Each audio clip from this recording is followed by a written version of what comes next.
à tous. Du sang a encore coulé ce week-end à Bamenda, la capitale régionale du Nord-Ouest. 4 adolescents ont été tués lors des affrontements entre des groupes armés séparatistes et les forces de sécurité à Bamenda. Les circonstances de leur décès restent floues, mais les échanges nourris de coups de feu entre l'armée camerounaise et les groupes séparatistes interviennent au lendemain d'une déclaration officielle annonçant la victoire du gouvernement dans la guerre contre les terroristes séparatistes dans les régions anglophones, une déclaration qui est aux antipodes de la multiplication des violences meurtrières enregistrées depuis le début de l'année dans les deux régions en guerre. Cette tuerie de 4 adolescents rallonge la liste noire des civils victimes des affres d'une guerre fratricide qui préoccupe l'Église catholique et les États-Unis d'Amérique. Le cardinal, secrétaire d'État du Vatican, doit arriver au Cameroun ce dimanche. Dans son agenda, il est prévu au cours de la semaine prochaine une audience avec le président de la République du Cameroun, une rencontre avec le chef du gouvernement, la conférence épiscopale et la remise du pallium à l'archevêque de Bamenda. La crise anglophone et les tensions politiques seront au menu des différentes rencontres entre Pietro Parolin et les personnalités de la République du Cameroun. Le cardinal, secrétaire d'État du Vatican, emboîte le pas à son homologue américain. Le nouveau secrétaire d'État américain Anthony Blinken a clairement indiqué que la résolution de la crise anglophone apparaît comme les priorités de l'engagement américain sur le continent africain. Ces engagements américains et catholiques peuvent-ils faire bouger les lignes en faveur d'un cessez-le-feu et d'une résolution de la crise anglophone ? Cette crise sociopolitique dans le nord-ouest et le sud-ouest a remis en cause le système de gouvernance publique adopté le 18 janvier 1996, date de l'entrée en vigueur de la Constitution de la République du Cameroun. Après de violentes contestations politiques survenues dans les années 90, la mise en œuvre des dispositions pertinentes de cette Constitution a-t-elle permis de construire un état de droit où les libertés individuelles et collectives, les mécanismes d'alternance et de séparation de pouvoir et d'inclusion sociale sont garantis et respectés. Pour avoir dénoncé cette malgouvernance et l'aggravation de la crise anglophone, des chefs traditionnels de la région de l'Ouest ont reçu un carton jaune brandi par le ministre de l'administration territoriale. Paul Atangadi les accuse de parler trop politique alors qu'ils devraient s'intéresser davantage à l'agriculture. Le ministre leur reproche de mettre en difficulté l'administration à travers des propos et des idées qu'il juge proches d'un leader politique originaire de la région de l'Ouest. Son collaborateur préfet est allé jusqu'à adresser une deuxième mise en garde au roi des Bamendjou qui, selon lui, incite les populations à l'insurrection et la révolte. S'agit-il d'un recadrage ou d'une tentative de musellement sur fond d'intimidation ? Pourquoi ces rapports tendus entre l'administration et l'autorité traditionnelle dans la région de l'Ouest ? Ces questions brûlantes de l'actualité constituent le statut de droit de réponse. Mesdames, Messieurs, bienvenue dans cette émission où le choc des idées fait jaillir la lumière. Et pour cette nouvelle édition de droit de réponse, je reçois sur ce plateau Maître Roland Diohou. Maître Roland Diohou, bonjour. Bonjour Monsieur Noufélé, bonjour à mes copanélistes, bonjour aux nombreux téléspectateurs fidèles de cette émission de droit de réponse. J'aimerais adresser un bonjour fraternel à tous nos camarades, à tous nos amis politiques qui pour le moment sont encore otages du régime de Yaoundé. J'aimerais avoir une pensée particulière pour notre premier vice-président, M. Mamadou Mota, pour notre trésorier national, le professeur Alain Fogué, pour le porte-parole du président élu, le professeur Maurice Kamto, en la personne de Olivier Bibou Nissak, à M. Zamboué, secrétaire national en charge de l'inspection, et tous les autres hommes et femmes de la résistance nationale qui sont parsemés dans les prisons de Bafoussam, de Douala, de Yaoundé, de Mfou, etc. J'aimerais leur adresser mon soutien et ma déférence politique. Vous êtes secrétaire national du mouvement pour la renaissance du Cameroun, chargé des affaires juridiques et judiciaires. Merci d'être avec nous ce dimanche. En face de vous, dans cette émission Droit de réponse, c'est Joseph René Mboutouzé. Joseph, bonjour. Bonjour Cédric, bonjour à tous les auditeurs de cette belle émission Droit de réponse.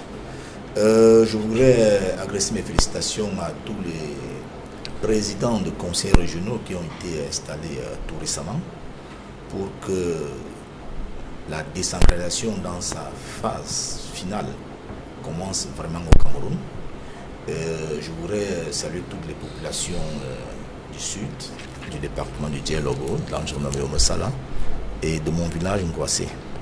Vous êtes militant du RDPC, le Rassemblement démocratique du peuple camerounais, le parti au pouvoir. Sur le plateau de Droit de réponse, c'est un cadre militant de l'Union des populations du Cameroun, Maître Simon-Serge Kakak. Bonjour. Bonjour Cédric Noufélé, bonjour à tous les copanélistes, bonjour aux nombreux téléspectateurs de Kinox Télévision. Bonjour à tous les étrangers qui sont au Cameroun en ce moment dans le cadre du championnat d'Afrique des Nations et surtout bonjour à tous les militants de l'Union des populations du Cameroun. Sur le plateau de Droit de réponse ce dimanche, il est encore là, éditorialiste quotidien La Nouvelle Expression, consultant sur Droit de réponse, Edmond Kamgia. Edmond, bonjour. Bonjour Cédric Noufélé, bonjour à tous les copanélistes. Je salue en renouvelant mes amitiés et ma sincère affection aux millions de téléspectateurs fidèles de cette émission.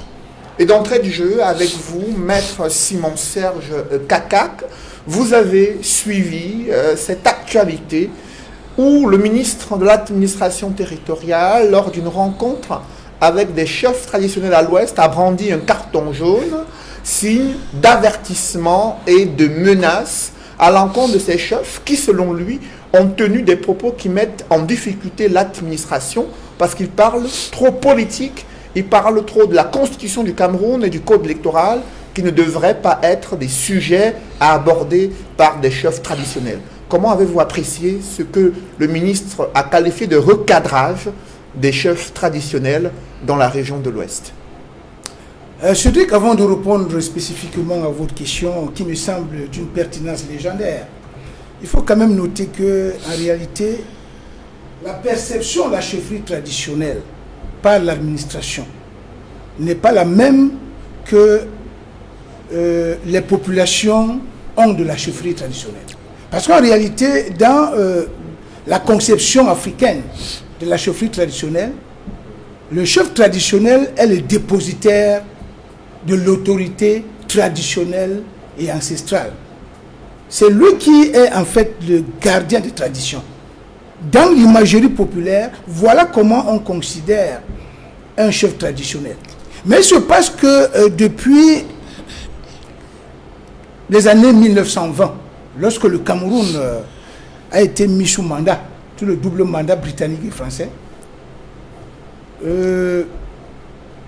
l'administration a commencé à considérer les chefs traditionnels non pas comme les dépositaires de l'autorité traditionnelle, mais plutôt comme les auxiliaires de l'administration.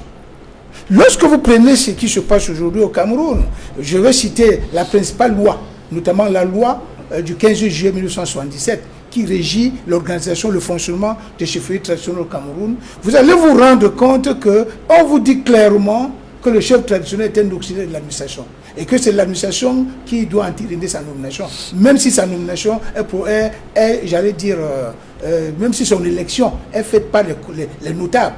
Mais il faut que l'autorité traditionnelle, l'autorité administrative entérine. Et on vous dit dans cette loi qui a été modifiée en 2013, on vous dit dans cette loi que le chef traditionnel seconde les autorités administratives dans leur mission d'encadrement des populations. Cela veut dire quoi en d'autres termes? Cela veut dire que, effectivement, tel que l'administration et le gouvernement perçoivent les chefs traditionnels, ils ne les considèrent pas comme des gens qui doivent travailler, j'allais dire, en dehors du canevas défini par l'administration. C'est pour ça que le ministre Atangandji est dans cette posture. Donc, vu du point de vue, vu sous l'angle juridique de la chose, il est dans son rôle. Parce que le chef traditionnel, effectivement, elle est députée de l'autorité traditionnelle. Mais il se pose un problème aujourd'hui. Je pense que c'est à ce niveau que le bas blesse.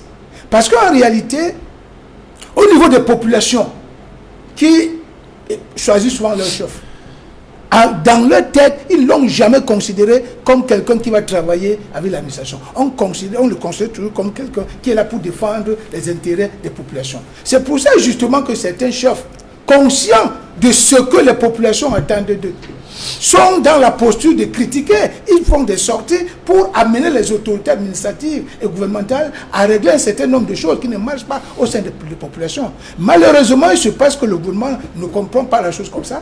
C'est pour ça que justement, tout le temps, on tire à boulet rouge sur les chefs. Mais comme les chefs savent qu'en réalité, ils sont plus au service des populations que de l'administration, ils sont obligés de continuer leur travail de dénonciation. C'est ça qui justifie qu'il y a beaucoup de chefs qui, dans la plupart des cas, font des sorties pour aller contre l'action du gouvernement. Pas forcément parce qu'ils sont contre le gouvernement, mais c'est pour amener le gouvernement et l'administration en général à rectifier les tirs. Donc, de mon point de vue, la sortie du ministre Atanga Ndji, même si elle peut être justifiée sur le plan juridico-légal, il n'en demeure pas moins que du point de vue des aspirations populaires, il se pose un problème réel parce que le chef ne peut pas essentiellement travailler en restant au service de l'administration. Après vous, j'aimerais avoir la réaction de Joseph René Mbutuze sur cette posture de l'autorité administrative. Au Cameroun, il y a la liberté d'expression. Et ces chefs traditionnels ont fait une déclaration en novembre 2020 pour interpeller le gouvernement sur l'aggravation des crises, notamment dans le nord-ouest et le sud-ouest, et l'appeler à un nouveau dialogue et à des réformes institutionnelles afin que le pays sorte de ces multiples crises. Pourquoi ça pose problème au gouvernement, Joseph René? Oui, si vous avez bien suivi Maître Kakak, il a clairement démontré que les chefs, depuis la loi de 1977, sont des auxiliaires d'administration. Et il y a, je crois bien, une jurisprudence de la Cour suprême du Cameroun qui dit que la loi prédomine sur les aspects coutumiers. Voilà. Lorsque nous avions cela, on doit comprendre que le chef, étant un auxiliaire d'administration, n'a pas toute la liberté qu'il veut. Parce que lorsque vous êtes dans l'administration, vous êtes astreint à ce qu'on appelle le droit de réserve. Alors, si vous êtes un chef qui accepte les conditions actuelles de droit qui voudrait que le chef soit un auxiliaire de l'administration, alors vous devez vous conformer aux principes de l'administration et notamment à ce que je viens de qualifier de droit de réserve. Donc le chef ne peut donc pas s'autoriser à dire ce qu'il veut, comme il veut, quand il veut, en direction de l'administration qui, conséquemment, est donc son employeur. Vous voyez donc, lorsque vous êtes un chef et que vous ne voulez pas vous conformer à cela, ce qui vous reste à faire, c'est de partir. Mais si vous partir où? Alors qu'au Cameroun, vous savez bien que les chefs traditionnels, il y a des aspects coutumiers qui permettent, dans la société africaine, de définir à la fois la place et le rôle des chefs traditionnels dans la société camerounaise et africaine. Lorsqu'un chef traditionnel s'exprime sur une question d'actualité, il fait savoir au gouvernement que la situation du pays est très mal et qu'il faudrait résoudre ce problème. En quoi est-ce que ça dérange l'administration concrètement? Je vous dis que lorsqu'un auxiliaire de l'administration, défini et accepté comme tel, et qu'on constate que le pays ne marche pas, on ne doit pas s'exprimer. Il y a des canaux. Vous n'êtes pas obligé de prendre des communiqués. Vous pouvez saisir la hiérarchie dans l'administration qui est la hiérarchie du commandement traditionnel. Dans l'administration camerounaise, c'est directement le ministre de l'administration territoriale. Il y a des voies de communication qui ne sont pas forcément des communiqués qui ont tendance à vouloir faire de la publicité, à vouloir créer de l'ensurenchère dans l'environnement. Ces chefs peuvent demander à rencontrer soit le ministre de l'administration territoriale, soit le Premier ministre, et pourquoi pas le Président de la République, pour discuter des problèmes qu'ils estiment importants pour la bonne marche du Cameroun. Se réunir et pondre des communiqués à la communauté ne peut pas être la voie la plus efficace. Je vous dis que les chefs, parce qu'ils sont des auxiliaires d'administration, sont tenus au droit de réserve. Mais il y a une politique 2 poids 2 mesures. Quand des chefs traditionnels se réunissent pour publier des communiqués où ils soutiennent le chef de l'État, ça ne pose pas de problème au gouvernement. Mais lorsqu'ils font des déclarations pour faire l'autopsie de la situation du pays et faire des propositions, on a le sentiment, selon le gouvernement, qu'il y a une volonté d'aller à l'encontre des pouvoirs publics. Comment expliquer cette politique 2 poids 2 mesures? Vous ne pouvez pas mettre le chef d'État sur cette balance-là. Le président de la République est le premier Camerounais en tout. C'est le Camerounais qui a été désigné par la majorité des Camerounais pour pouvoir diriger le Cameroun dans le sens de donner le mieux-être, le bien-être aux populations du Cameroun. Le président de la République a une position qui est une position de privilège que les gens doivent respecter. Parce qu'on n'est pas président d'un pays qui veut, mais qui peut. Et on ne le reste pas aussi longtemps comme le président Pobia, parce qu'on veut, mais parce qu'on peut. Le président, par rapport à cette position de privilège que la Constitution de la République du Cameroun lui donne, ne peut pas être comparé aux autres acteurs politiques ou bien aux autres acteurs sociaux au Cameroun. Le président de la République en lui seul est une institution. Alors, si le président de la République pose un acte qui réconforte le peuple camerounais, il est dans le rôle de n'importe Camerounais de l'applaudir. Mais ça ne veut pas dire qu'il faut rentrer dans des subjectivités et dire pourquoi quand les gens sont allés dans des subjectivités, on essaie de les mater, mais quand ils encensent le président, on les laisse faire. Parce que les positions de ces chefs ne sont que des positions subjectives. Est-ce que vous pouvez nous garantir qu'il y a de l'objectivité dans nos positions? On va les étudier au cours de cette émission, justement, cette déclaration des chefs traditionnels de l'Ouest.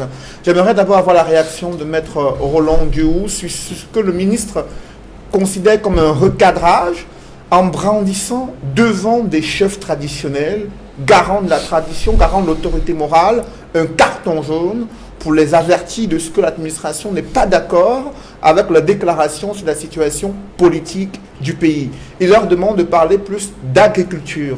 Comment vous réagissez? Tout d'abord, avant de répondre directement à votre question, j'ai été un peu interloqué tout à l'heure lorsqu'il a été convoqué la notion de hiérarchie. Et je vais saisir la balle au bon pour indiquer à M. Mbutuze, parlant de M. le Président de la République, non, parlant de l'institution du Président de la République, il y a une hiérarchie au-dessus du Président de la République. Et son patron, c'est le citoyen. Donc oui, le premier citoyen, ce n'est pas M. Biya. C'est vous, M. Mbutuze, c'est moi, c'est Maître Simon Serge Kakak. Et la hiérarchie, c'est donc nous, le peuple. Il doit nous être soumis. Et pour convoquer la logique de l'auxiliaire que vous avez utilisé tout à l'heure pour parler du chef, si je suis la hiérarchie du président de la République, il est mon auxiliaire. Il doit m'être soumis. Cette logique, cette logique qui consiste à tout extrapoler lorsqu'il s'agit du président de la République et minimiser, dénier même lorsqu'il s'agit des autres institutions, commence à bien faire. C'est à mon avis une mauvaise greffe qui a été héritée de notre colonisation par la France, parce que M. Mbutuze fait exprès de ne pas parler de l'apport ou alors de la manière dont les Britanniques ont eu à gérer le phénomène des chefferies traditionnelles dans les contrées qu'ils ont eu à gérer. Là-bas, vous n'entendrez jamais parler d'auxiliaire de l'administration. Les Britanniques avaient un système qui était, au demeurant, très cohérent et très simple à comprendre. On a trouvé des gens sur les territoires que nous sommes allés conquérir, qui avaient déjà une organisation, qui avaient déjà une façon de fonctionner. Dans la mesure où ces façons de fonctionner sont conformes, entre guillemets, à la civilisation, je dis entre guillemets, Pourquoi s'y mixer? Donc, ils ont appliqué simplement ce qu'on appelle le indirect rule. Tout ce qui concerne les aspects de la société qui ne nécessitent pas une intervention extérieure sont laissés à la libre gestion des autorités traditionnelles trouvées sur place. Ils ne sont donc pas auxiliaires de l'administration, ils sont administrateurs. La nuance est de taille. Ils administrent en tant qu'autorité traditionnelle, puisant leur pouvoir, certes, de la reconnaissance qui leur est faite par l'autorité colonisatrice, mais davantage de ce qu'ils représentent en tant qu'autorité traditionnelle, gardiens de la tradition et surtout gardiens du pouvoir ancestral. Arrêtons de donner l'impression que nos États ou alors nos populations ou nos communautés ont eu une existence seulement à partir du jour où des puissances sont arrivées et ont imposé une autre façon de gouverner, une autre façon de voir. Premier point.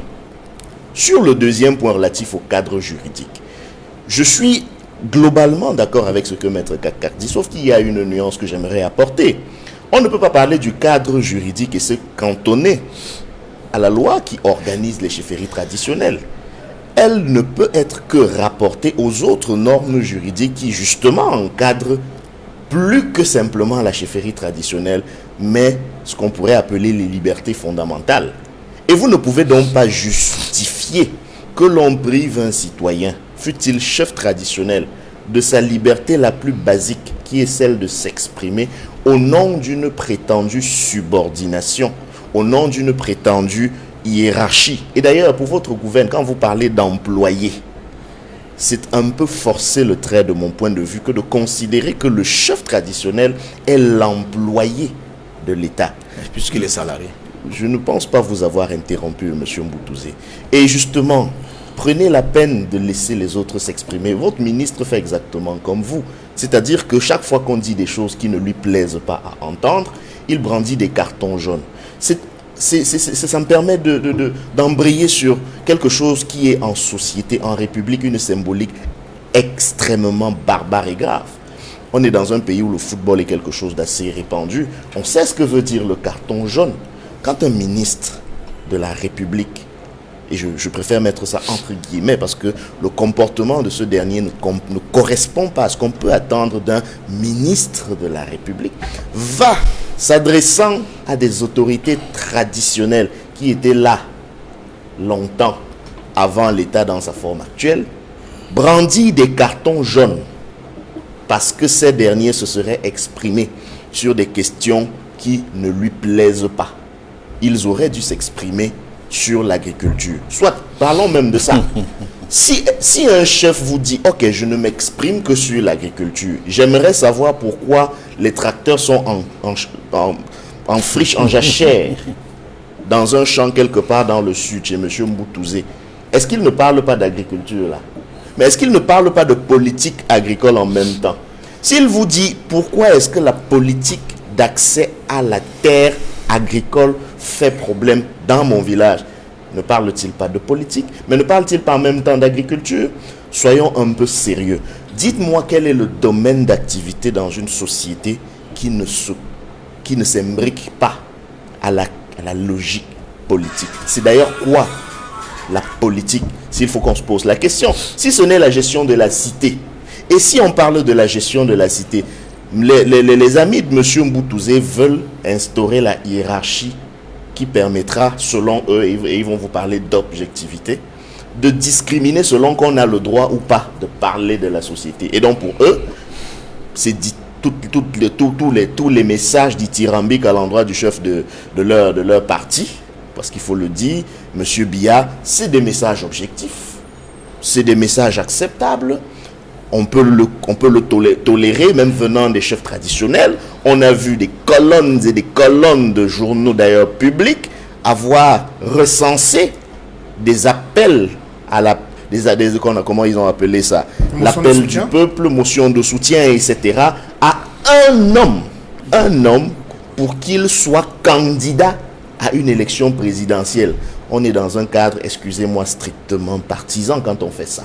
Mais vous n'avez rien eu à dire à ça. Sauf que si les mêmes, parfois c'est les mêmes, si les mêmes vous disent non, il faut regarder de près, par exemple, la question de notre vivre ensemble. On va parler de ça dans la suite du débat. Comment est organisée notre société, comment s'imbriquent les différents maillons de notre société du point de vue, par exemple, constitutionnel. Alors, les amis de M. Mbutuze sortiront et vous diront qu'ils n'ont pas le droit de parler. Non, je m'inscris en faux. Nous avons tous, autant que nous sommes, la même liberté d'expression, la même qui vous sert à encenser, c'est la même liberté d'expression qui sert à d'autres personnes à critiquer.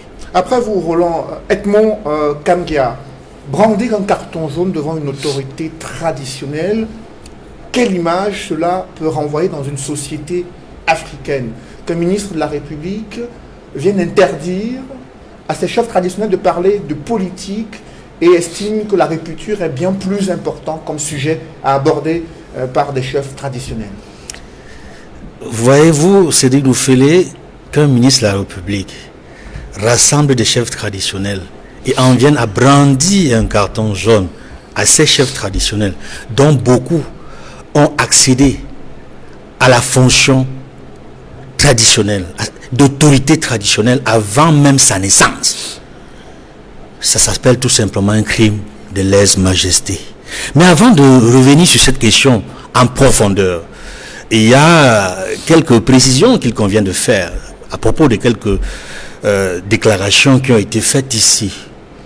Monsieur Mbutuze a convoqué le devoir de réserve vis-à-vis des chefs traditionnels. Je voudrais lui dire que tous les chefs traditionnels ne sont pas tous absolument fonctionnaires. Certains sont fonctionnaires, d'autres ne le sont pas du tout. Et on ne peut pas invoquer ce devoir de réserve de manière générale pour dire que le chef, en tant qu'auxiliaire de l'administration, doit se taire ou ne doit pas s'exprimer sur des questions concernant la politique. À propos du concept même d'auxiliaire de l'administration, j'ai écouté des choses. Les copanélistes ont chacun, à sa façon, essayé d'expliquer ce que cela signifie. Mais je vais avoir une position en complémentarité par rapport à ce qu'ils ont dit, pour ne pas redire la même chose. Ce que certains ne savent pas, au-delà de ce qui a été dit en relation avec le texte de 77 qui organise le fonctionnement des chefferies traditionnelles, il y a deux éléments importants que je dois convoquer ici. La Constitution du 18 janvier 1996, qui est au-dessus des décrets et des lois, y compris le décret qui organise les chefferies traditionnelles. La Constitution est au-dessus. Donc on ne peut pas invoquer le texte sur les chefferies traditionnelles pour enlever à une autorité traditionnelle, gardienne des traditions, la liberté d'opinion, la liberté d'expression, qui sont consacrées par le préambule de la Constitution du 18 janvier 1996, qui fait partie intégrante de la Constitution. Ça, c'est le premier point. La Constitution est au-dessus du texte qui organise les chefferies. Parce que les chefs traditionnels sont d'abord et avant tout des citoyens camerounais. Ils ont le droit à la liberté d'opinion et le droit à la liberté d'expression. La deuxième chose qu'il faut dire ici, c'est que l'expression, en réalité, on a tendance à percevoir la notion d'auxiliaire à l'administration sous le paradigme de la domination. En percevant uniquement les gardiens de la tradition, les chefs traditionnels, l'autorité traditionnelle, qui sont des autorités morales aussi, sous le prisme, je dirais, entre guillemets, de l'infériorité par rapport à l'administration. Ce n'est pas la réalité au niveau, puisque vous m'avez parlé de la société traditionnelle africaine, ce n'est ni la vérité au niveau de la perception que l'on doit avoir au niveau de la société traditionnelle africaine et même du droit camerounais. Je m'explique.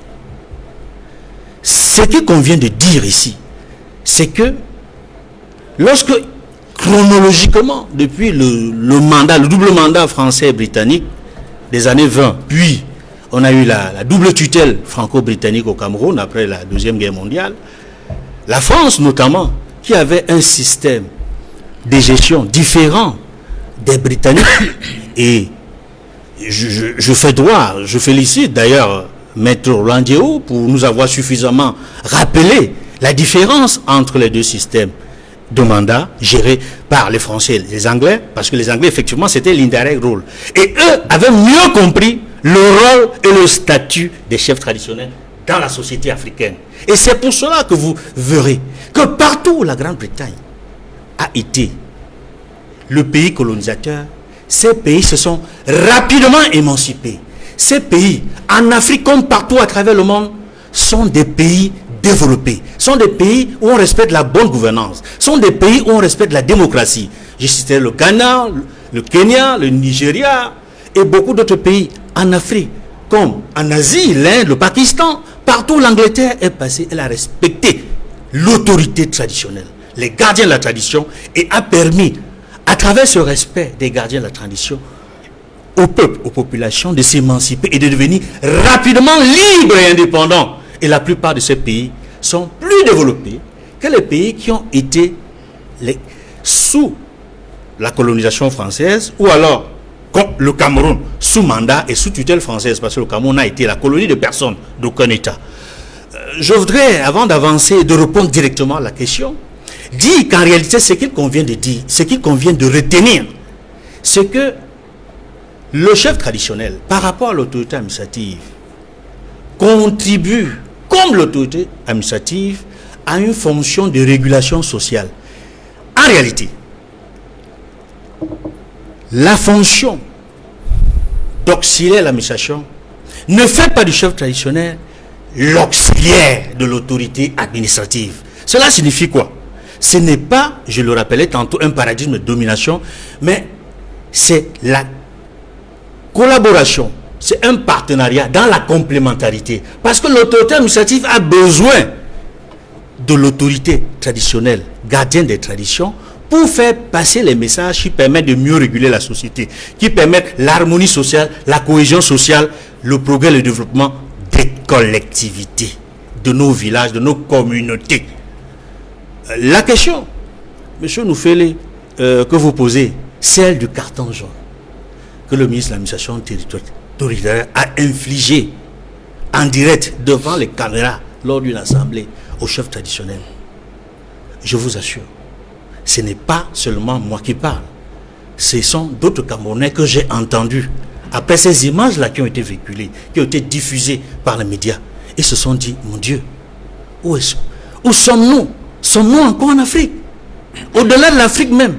Parce que je dois le dire également, en citant encore l'Angleterre, le Royaume-Uni, qui est fier, je dis, le Royaume-Uni est fier d'avoir gardé cette tradition, d'avoir gardé la reine d'Angleterre en Europe. Il y a quelques pays encore qui ont des rois, des reines en Europe, mais je vous dis particulièrement, le Royaume-Uni est fier vis-à-vis des pays européens de présenter son régime parlementaire, mieux, d'avoir à sa tête, le chef de l'État, c'est la reine d'Angleterre. Le Premier ministre rencontre et fait un rapport à la reine. Pareil pour le chef de l'opposition, parce que là-bas, il y a un statut de l'opposition, ce que nous n'avons pas au Cameroun. Donc, ils ont gardé et continué encore dans cette monarchie constitutionnelle à faire valoir les aspects positifs de la monarchie dans un cadre de modernité. C'est pour dire quoi? Quand je reviens en Afrique et au Cameroun, et l'image que nous avons vue, c'est ce que le Minat a fait. C'est de l'orgueil, c'est de l'arrogance, c'est du mépris par rapport à nos chefs traditionnels, à nos chefs supérieurs. Moi, en réalité, ces expressions de chefs-là m'incommodent parce que ce sont ces mots, ces termes que la France nous a imposés. Moi, je préfère les appeler par leur propre nom. Parce que les royaumes ont précédé l'État du Cameroun. Ils existaient avant l'État du Cameroun. Et à leur tête, il y avait ces rois. Il y avait ces fous, ces fans. Voilà leur vrai nom. Et on ne brandit pas un carton jaune à un fan, à un faux. Un roi. Je voudrais dire à monsieur le ministre de l'administration territoriale, est-ce qu'il serait prêt à rassembler les fans, les chefs supérieurs du Nord-Ouest, dont il est originaire, et leur brandir un carton jaune lors d'une assemblée avec eux? Je ne pense pas qu'il le pourrait. Oui, là, il est capable. Et je dois vous dire également, parce que la question de fond, c'était le texte rédigé par les représentants des chefs traditionnels de l'Ouest, qui visiblement a été interprété comme une sorte de critique acerbe vis-à-vis des institutions gouvernantes. Je dois dire que le contenu, peut-être sur lequel vous reviendrez, de ce texte-là, n'est en rien, j'allais dire, ni contradictoire, ni nouveau, par rapport à ce qui a déjà été dit par d'autres autorités politiques, la société civile et traditionnelle, Justement, y compris une autorité, je tiens à le dire avant d'avancer. Et il y a une autorité, il y a Sa Majesté le roi de Bamoun, Ibrahim Bobo Dioya, a dit des choses que l'on retrouve dans le texte des chefs traditionnels. Et parlant justement de il n'a jamais été critiqué par le MINAT. C'est quoi ces 2 poids 2 mesures? Et parlons à justement moins de que le roi de Bamoun, à moins que le département de nous ne fasse pas partie de l'Ouest. Et ça, ce serait inquiétant. Parce que quand le MINAT interpelle les chefs de l'Ouest, il ne s'adresse pas, il ne convoque pas le roi de Bamoun, qui a dit exactement la même chose lors du grand dialogue national. Pourquoi ce 2 poids 2 mesures? Je reviendrai. On va en parler tout à l'heure, Edmond. Permettez à d'autres de réagir. Maître Simon CHKK, sur le fond des déclarations faites par ces chefs traditionnels de l'Ouest, ils ont indiqué, par exemple, sur la crise anglophone, que l'option militaire a montré ses limites. Ils ont exhorté le gouvernement de la République et à la fois les populations du nord-ouest et du sud-ouest de trouver un cadre de concertation pour apaiser les tensions dans cette partie du Cameroun. Ils se sont montrés favorables à une réforme constitutionnelle, disent-ils, pour assurer une stabilité et une alternance redynamisante à la tête des institutions du Cameroun. Ces différentes propositions et suggestions, pourquoi cela dérange autant l'administration et le pouvoir au Cameroun? Cédric, je vais tout de suite vous répondre en vous disant que les chefs traditionnels de l'Ouest n'ont fait que dire tout haut ce que la population pense tout bas. Ils n'ont rien dit qui soit étranger à ce que pensent les Camerounais. C'est la première chose que je voulais faire observer.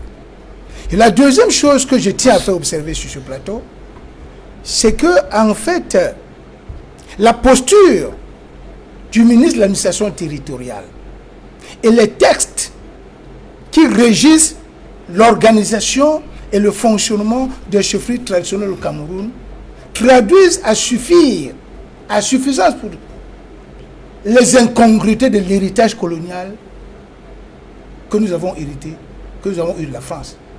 Parce que la vérité, c'est quoi?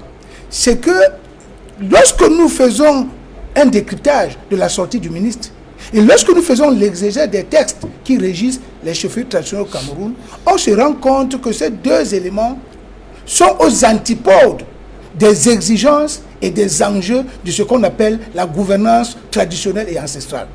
Parce que, logiquement, ça je l'ai dit tout à l'heure, qu'est-ce que les populations attendent de leur chef? C'est de porter tout haut, c'est de porter vers les autorités administratives leurs aspirations profondes. Et c'est en cela que les chefs traditionnels sont les auxiliaires de l'administration. Et auxiliaire de l'administration, en aucun cas ne veut dire qu'on est astreint à un droit de réserve. Non. La personne qui est astreinte à un droit de réserve, c'est l'autorité administrative. Nous sommes, je parle sous le contrôle de mon confrère, Tout à fait. nous sommes les avocats. Statutairement, un avocat est un auxiliaire de justice. Tout à fait. Mais un avocat n'est pas astreint à un devoir de réserve. Comme le magistrat. Comme le Il est magistrat. fonctionnaire. Le magistrat, lui, le fonctionnaire, il est astreint à un devoir de réserve qui n'est pas imposé à un avocat, mais qui, pourtant, est un auxiliaire de la justice. Donc, c'est pratiquement la même chose ici. Il faut que les gens comprennent très bien la notion statutaire qu'on a imposée aux chefs traditionnels quand on les appelle les auxiliaires de l'administration. Mais pourquoi ces sorties des chefs traditionnels sont considérées comme des appels à l'insurrection, à la révolte dans la région de l'Ouest? Non, je pense que c'est de la mauvaise foi profondément caractérisée, où les autorités gouvernementales ne veulent pas reconnaître la vraie place, le vrai rôle, les vraies missions qui sont assignés aux chefs traditionnels. Je vais dire autre chose. Les gens ne comprennent pas. Lorsque vous lisez même la loi qui vous définit les missions des autorités traditionnelles, on vous dit qu'ils ont pour mission de seconder les autorités administratives dans leur mission d'encadrement des populations. Que cela veut dire en d'autres termes, pour faire ce qu'on appelle une interprétation téléologique de ces dispositions? Cela veut simplement dire que les chefs traditionnels qui vivent avec leur population doivent prendre les problèmes de leur population pour les porter aux autorités gouvernementales et administratives pour leur dire que voilà ce qui ne marche pas dans la société. Vous voyez la situation que nous vivons dans le Nozo depuis 5 ans désormais. Parce que cette histoire a commencé en 2016. Nous sommes déjà en 2021. Ça fait 5 ans. Est-ce que les autorités traditionnelles qui sont convaincues que cette situation cause un préjudice immensement incommensurable aux populations doivent rester les bras croisés? Non. C'est pour ça qu'ils font une sortie pour faire des suggestions. En réalité, leur sortie, c'est une sortie qui est porteuse d'un certain nombre de suggestions qu'ils ont faites au gouvernement pour dire que, monsieur les autorités administratives, monsieur les autorités gouvernementales, monsieur le président de la République, nous pensons que pour régler définitivement la crise anglophone qui est en train de victimiser de manière suicidaire notre pays, voilà ce que nous pensons. En réalité, ils n'ont pas, insulté le gouvernement. Ils n'ont pas dit que le gouvernement n'a pas travaillé. Ils n'ont pas critiqué le gouvernement. Mais ils ont fait ce qu'on appelle des suggestions. Et de mon point de vue, que ce soit en application des lois, que ce soit en application des aspirations des populations, des attentes de la population de la part de leurs chefs traditionnels, ils sont dans leur rôle. C'est le rôle des chefs traditionnels. Si un chef traditionnel voit que ses populations vivent dans une misère indescriptible et inadmissible, si les chefs traditionnels se rendent compte que leur pays est en train d'aller à volo, parce que certainement les options prises par le gouvernement ne sont pas forcément les plus indiquées, les chefs traditionnels doivent réagir, peut-être pas pour outrager le gouvernement, mais pour faire des suggestions. Cela rentre bel et bien dans leur mission statutaire. Maintenant, pour chuter, je voulais simplement dire ceci. Tout à l'heure, Edmond a dit quelque chose de très pertinent.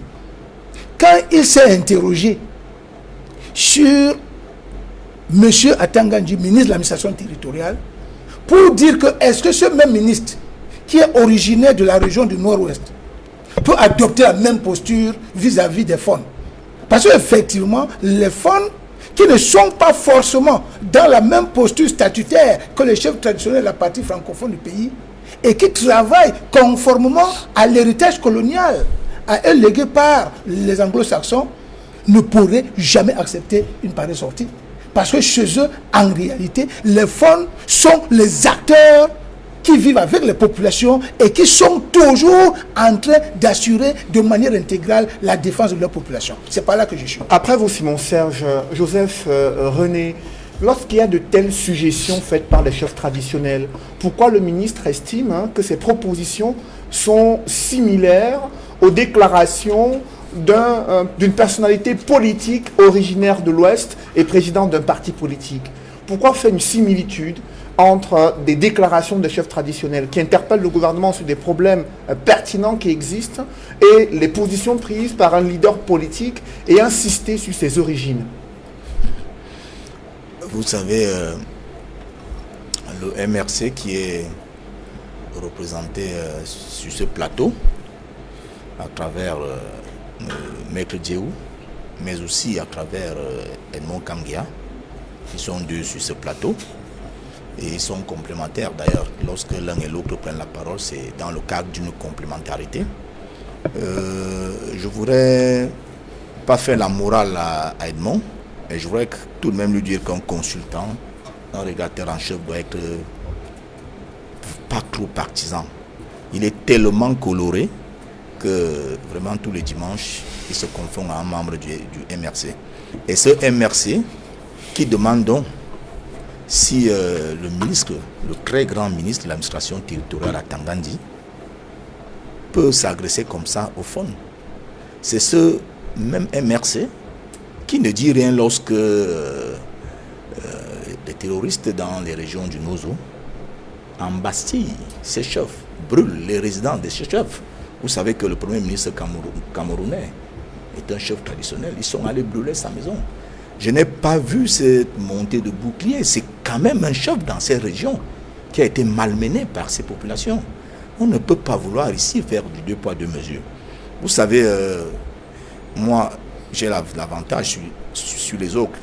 Peut-être je n'en sais rien. Parce que moi, je suis directement issu d'une dynastie chefale. Parce que mon arrière-grand-père, Mbouta Tchamanam, était un chef supérieur qui commandait près de 100 villages. Mon grand-père, Zamboutou Laurent, chef supérieur, mon père, après mon père actuellement, mon frère aîné, il est chef de 2e degré. Donc j'ai vécu dans la chefferie depuis mon tendre enfance. Et je voudrais vous dire que le comportement des chefs au sud est cadre avec les exigences de la loi. Parce que le chef, que les gens le veulent ou pas, est nommé par un acte administratif. Le chef, c'est-à-dire c'est soit un arrêté préfectoral, soit un arrêté du ministre de l'administration territoriale ou du premier ministre. Donc le chef est nommé par un acte administratif. Alors, et les actes administratifs, on peut les contester. On peut. Mais vous citez les chefs dans la région du Sud. On en a vu des chefs traditionnels qui ont posé des barricades sur la voie publique dans la région du Sud pour revendiquer l'amélioration des conditions de vie de la population. Nous sommes en train de parler des chefs traditionnels. Je suis en train de vous dire. Je vous en prie, pour qu'on revienne sur la question de fond, parce que vous avez indiqué tout à l'heure que lorsque des panélistes partagent un point de vue, forcément ils appartiennent à une même formation politique. Pourquoi le ministre de l'administration territoriale reproche aux chefs traditionnels de l'Ouest d'avoir pris des positions similaires à celles d'un leader d'une formation politique et insister sur ses origines? Pourtant, les problèmes qui sont posés sont des problèmes posés par tous les Camerounais et des problèmes connus de tous. Qu'est-ce qui explique cette analyse comparative faite par le ministre? Cédric, est-ce que vous pouvez me laisser développer comme les autres développent? Pour répondre à une question qui est purement contextuelle au Cameroun, M. Edmond Kamga est parfois allé évoquer la reine d'Angleterre, d'autres sont allés aux États-Unis et partout, mais vous ne les avez pas empêchés. Laissez-moi, parce que quand vous ne me permettez pas de dérouler, après vous m'embrouillez, tout ce que j'ai pensé dire s'envole. Alors, si les autres prennent l'entonnoir pour répondre à la question, permettez-moi aussi d'emprunter la méthode de l'entonnoir. C'est-à-dire, j'élargis et puis je vais revenir maintenant vers votre réponse. Je crois que c'est plus indiqué comme ça. Je suis déjà pratiquement seul contre toi. Si vous me prenez encore le temps minimum qui m'est confié, ça devient un problème. Vous avez largement du temps, je vous en prie, Joseph René, pour répondre à la préoccupation. J'étais donc en train de dire que la chefferie traditionnelle, il n'y a pas du 2 poids 2 mesures. Tous les chefs traditionnels au Cameroun, que vous soyez du nord, de l'est, de l'ouest, de l'extrême nord, de partout, c'est la même loi qui encadre la chefferie traditionnelle au Cameroun. Voilà, et cette loi indique à suffire que le chef traditionnel au Cameroun est un auxiliaire de l'administration, aide l'administration dans ses missions. Et lorsque vous êtes une partie intégrante de l'administration, vous devez d'abord commencer par jouer le jeu de l'administration. Vous êtes donc à ce niveau astreint au droit de réserve. D'autres ne peuvent pas l'accepter. Et j'étais en train de vous dire que à partir du moment même où le chef est nommé, est désigné par un arrêté préfectoral, un arrêté du ministre, du premier ministre, ou bien un arrêté du ministre de l'administration territoriale, cela voudrait dire fondamentalement que de la même manière qu'il est désigné, il peut être aussi destitué de la même manière.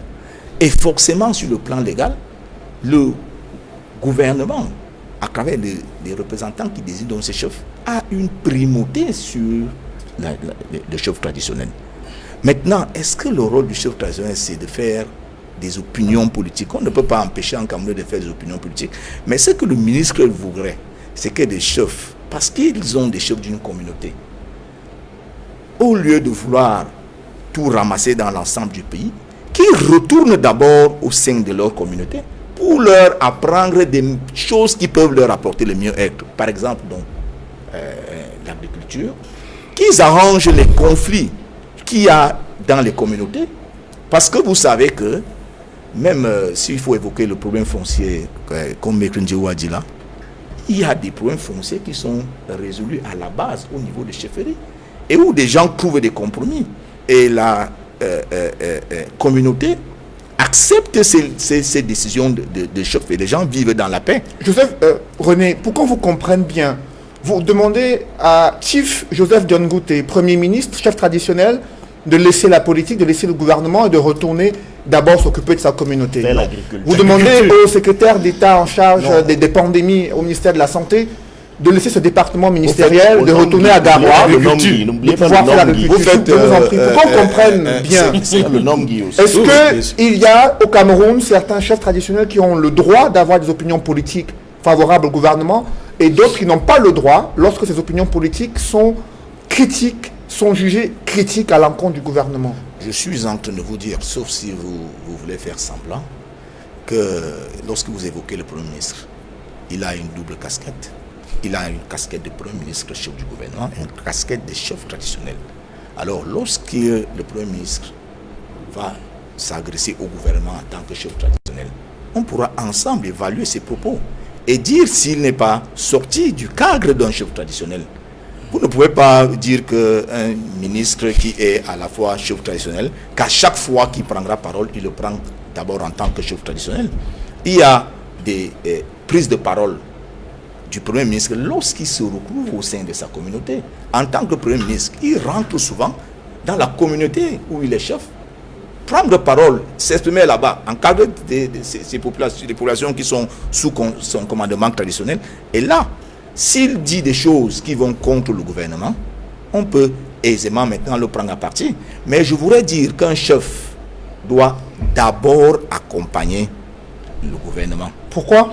Parce qu'il est auxiliaire de l'administration, qui est la grande technostructure de ce gouvernement. Mais nulle part il est écrit dans la loi qu'un chef traditionnel doit accompagner le gouvernement, même si le gouvernement pose des actes qui peuvent être jugés ne pas être en adéquation avec les attentes des populations. Un chef traditionnel peut être libre, selon la Constitution, de pouvoir donner son point de vue. Pourquoi penser que auxiliaire d'administration signifie accompagner le gouvernement? Vous savez, Cédric, vous faites comme si le gouvernement n'est pas justiciable. Le gouvernement est justiciable. Le gouvernement, lorsqu'il pose des actes qui ne concourent pas aux intérêts des Camerounais ou bien qui créent des grèves négatives aux populations camerounaises ou bien aux communautés camerounaises, peut être attaqué en justice. Et moi, je pense que au lieu que des gens passent le temps à faire des bavardages, parfois dans les radios de télévision, au quartier et tout, chaque fois qu'ils prennent le gouvernement à défaut, qu'ils aillent saisir le juge. On a une justice qui est là pour ça. Ils saisissent le juge. Il y a beaucoup de jugements qui ont été pris dans nos tribunaux qui reviennent sur les actes que les membres du gouvernement prennent. Éduquer les Camerounais au lieu de faire du tapage qui peut entraîner des soulèvements et tout, allez saisir le juge. Le préfet de Douala peut prendre un acte aujourd'hui que Maître Kaka n'accepte pas, le préfet du Vouri. Mais Maître Kaka a la liberté de saisir le juge et cet acte sera tout de suite annulé si cet acte est convaincu d'avoir été pris soit par un excès de pouvoir. Il y a beaucoup de moyens pour lesquels on peut annuler un acte administratif. Mais le chef est un auxiliaire de l'administration. Il doit rester dans la ligne hiérarchique de cette administration, dans cette intégration verticale de l'administration, qui voudrait qu'il y a le président de la République, le gouvernement et les chefferies personnelles. Tout ça forme un ensemble. De la même manière que le ministre de la République est astreints en droit de réserve, qu'un fonctionnaire est en droit de réserve. Le chef est aussi astreint à ce droit de réserve. Et on ne peut pas faire la comparaison entre les avocats et les chefs, comme j'ai entendu là tout à l'heure, parce que Meka Kaka dit, je ne sais pas si c'est Diéou qui a dit que les avocats sont aussi les auxiliaires de justice, ce n'est pas la même chose. Les chefs traditionnels au Cameroun émargent dans le budget de la République. Voilà, ils sont payés. Et ils sont payés pourquoi? Parce qu'ils assistent l'administration. Donc, ne serait-ce que sur la base de cela, il y a une dissociation qu'on ne peut plus faire entre l'autorité du chef comme purement traditionnel et chef comme auxiliaire de l'administration. Bon, maintenant, les populations de l'Ouest semblent être plus indignées par ce qu'ils appellent un mauvais comportement du ministre Tangandi, tout simplement parce que les chefs de l'Ouest, ils sont caractérisés par une forme de rituel et une forme d'embassement des populations par des pratiques parfois qui sont souvent des pratiques obscures. Il semble qu'à l'Ouest, on ne parle pas à un chef n'importe comment, sinon il peut vous maudire, il peut vous faire des choses et d'autres. Et ils pensent que cela revient à dire que si ils le prennent par ces faits comme des êtres exceptionnels qui peuvent avoir le droit de vie ou de bien-être sur les populations de sa communauté, ils pensent qu'ils doivent étendre ça à tout le Cameroun. Il faut que les chefs, que vous soyez un chef de l'Ouest, du Nord, que vous respectez l'administration, que vous respectez le Premier ministre, qui a pris l'acte qui vous a désigné. C'est le Premier ministre, c'est le ministre de l'administration territoriale, c'est le préfet qui prend les actes qui désignent ces chefs. Et je dis que de la même manière, ces autorités administratives peuvent prendre des actes pour les destituer. Alors, dans ces conditions-là, vous ne pouvez pas vous penser que vous allez les mettre sur la même balance. Moi, je pense que le ministre Atangandi, que je soutiens fermement, a bien fait de donner ses cartons rouges à ses chefs indélicats. Carton jaune. Carton jaune à ses chefs. Carton jaune à ses chefs indélicats. Et je pense que, puisqu'ils sont déjà avertis, lorsqu'on a averti une fois, 2 fois d'un carton jaune, peut-être que ça sera le carton rouge. Il faudra peut-être destituer dans l'avenir ces chefs qui amènent le trouble au sein de la population camerounaise. Après vous, Joseph René, Maître Roland Diouf, ce militant du RDPC favorable à la destitution des chefs indélicats, dit-il, il insiste sur la hiérarchie supérieure de l'administration territoriale sur les chefs traditionnels. Que pensez-vous de son point de vue? D'abord, je convoque 2 images qu'il a convoquées lui-même. Il a présenté la figure de la chefferie traditionnelle dans le sud profond d'où il vient. Et il a comparé à la figure de la chefferie traditionnelle dans les régions de l'Ouest. Et je prends pour mon compte ce qu'il a lui-même dit. Si on est d'accord qu'on ne peut pas étendre la conception de la chefferie traditionnelle telle que cela est vécu à l'Ouest à l'ensemble du pays, il devrait logiquement être d'accord avec moi pour ne pas aussi lui étendre la conception de la chefferie traditionnelle comme c'est conçu dans le Sud à l'ensemble du pays. Si certaines communautés considèrent que la chefferie traditionnelle peut être banalisée et que cela est traditionnel, soit. Mais cela ne devrait pas non plus être étendu à l'ensemble du pays. Je crois que c'est une question de logique. Mais pour revenir à des éléments beaucoup plus techniques de ce qu'il a dit, qui parfois m'ont hérissé le poil, parce qu'il est quand même un peu délicat de manipuler des concepts de manière un peu approximative. Premièrement, ce n'est pas parce que vous avez été désigné par une autorité que vous lui êtes soumise. À titre de droit comparé, le président des États-Unis désigne les juges à la Cour suprême. C'est un acte qui relève de son impérium, désigner un juge à la Cour suprême. Pourquoi vous allez toujours aux États-Unis et partout? Restons au Cameroun. Restons au Cameroun. Je vous en prie, Joseph René, il a la parole. Ce n'est pas ma faute si votre esprit est étriqué, M. Mboutouzé, et vous n'allez pas m'imposer, même ici, le choix de mes arguments. Si cela vous fait souffrir tant que ça, que je convoque les arguments qui sont les miens, vous n'avez qu'à faire le vide, à considérer qu'il n'y a personne autour de vous sur ce plateau et ça vous aidera à faire passer la pilule. Ce que je disais donc, et j'étais en train de vous indiquer, d'ailleurs, sachez que les principes du droit, ils ne s'inventent pas. On les comprend en les comparant. On les comprend en les confrontant. Mais j'imagine que c'est une formation que vous n'avez probablement pas assez assimilée. Je disais que l'autorité qui vous nomme n'est pas de ce fait-là, de ce seul fait, investi de l'autorité ou de la hiérarchie que vous invoquez. Parce que comme je le disais, le président des États-Unis, certes, nomme les juges à la Cour suprême, mais il n'est pas pour autant leur supérieur hiérarchique. Et comme vous aimez les exemples camerounais, le président du Conseil constitutionnel camerounais est nommé par le président de la République. Vous voulez me dire que ça fait de lui le subordonné du président de la République? Si c'est le cas, on comprend pourquoi vous avez une difficulté à comprendre ce qu'on appelle la séparation des pouvoirs. Vous avez une difficulté à comprendre qu'on peut être désigné par une autorité et ne pas être son subordonné. C'est possible. L'Assemblée nationale, les députés perçoivent des revenus, on va dire des salaires, parce que votre deuxième critériologie tendait à démontrer que le fait qu'ils sont payés par l'État veut dire qu'ils sont les employés de l'État et donc les subordonnés de l'État. Oui. C'est moi qui le dis. Ce sont les auxiliaires de l'administration. Monsieur Mboutouzé, définitivement, vous avez regardez la loi de 1967 que Maître Kaka. Vous avez de la difficulté à supporter la contradiction.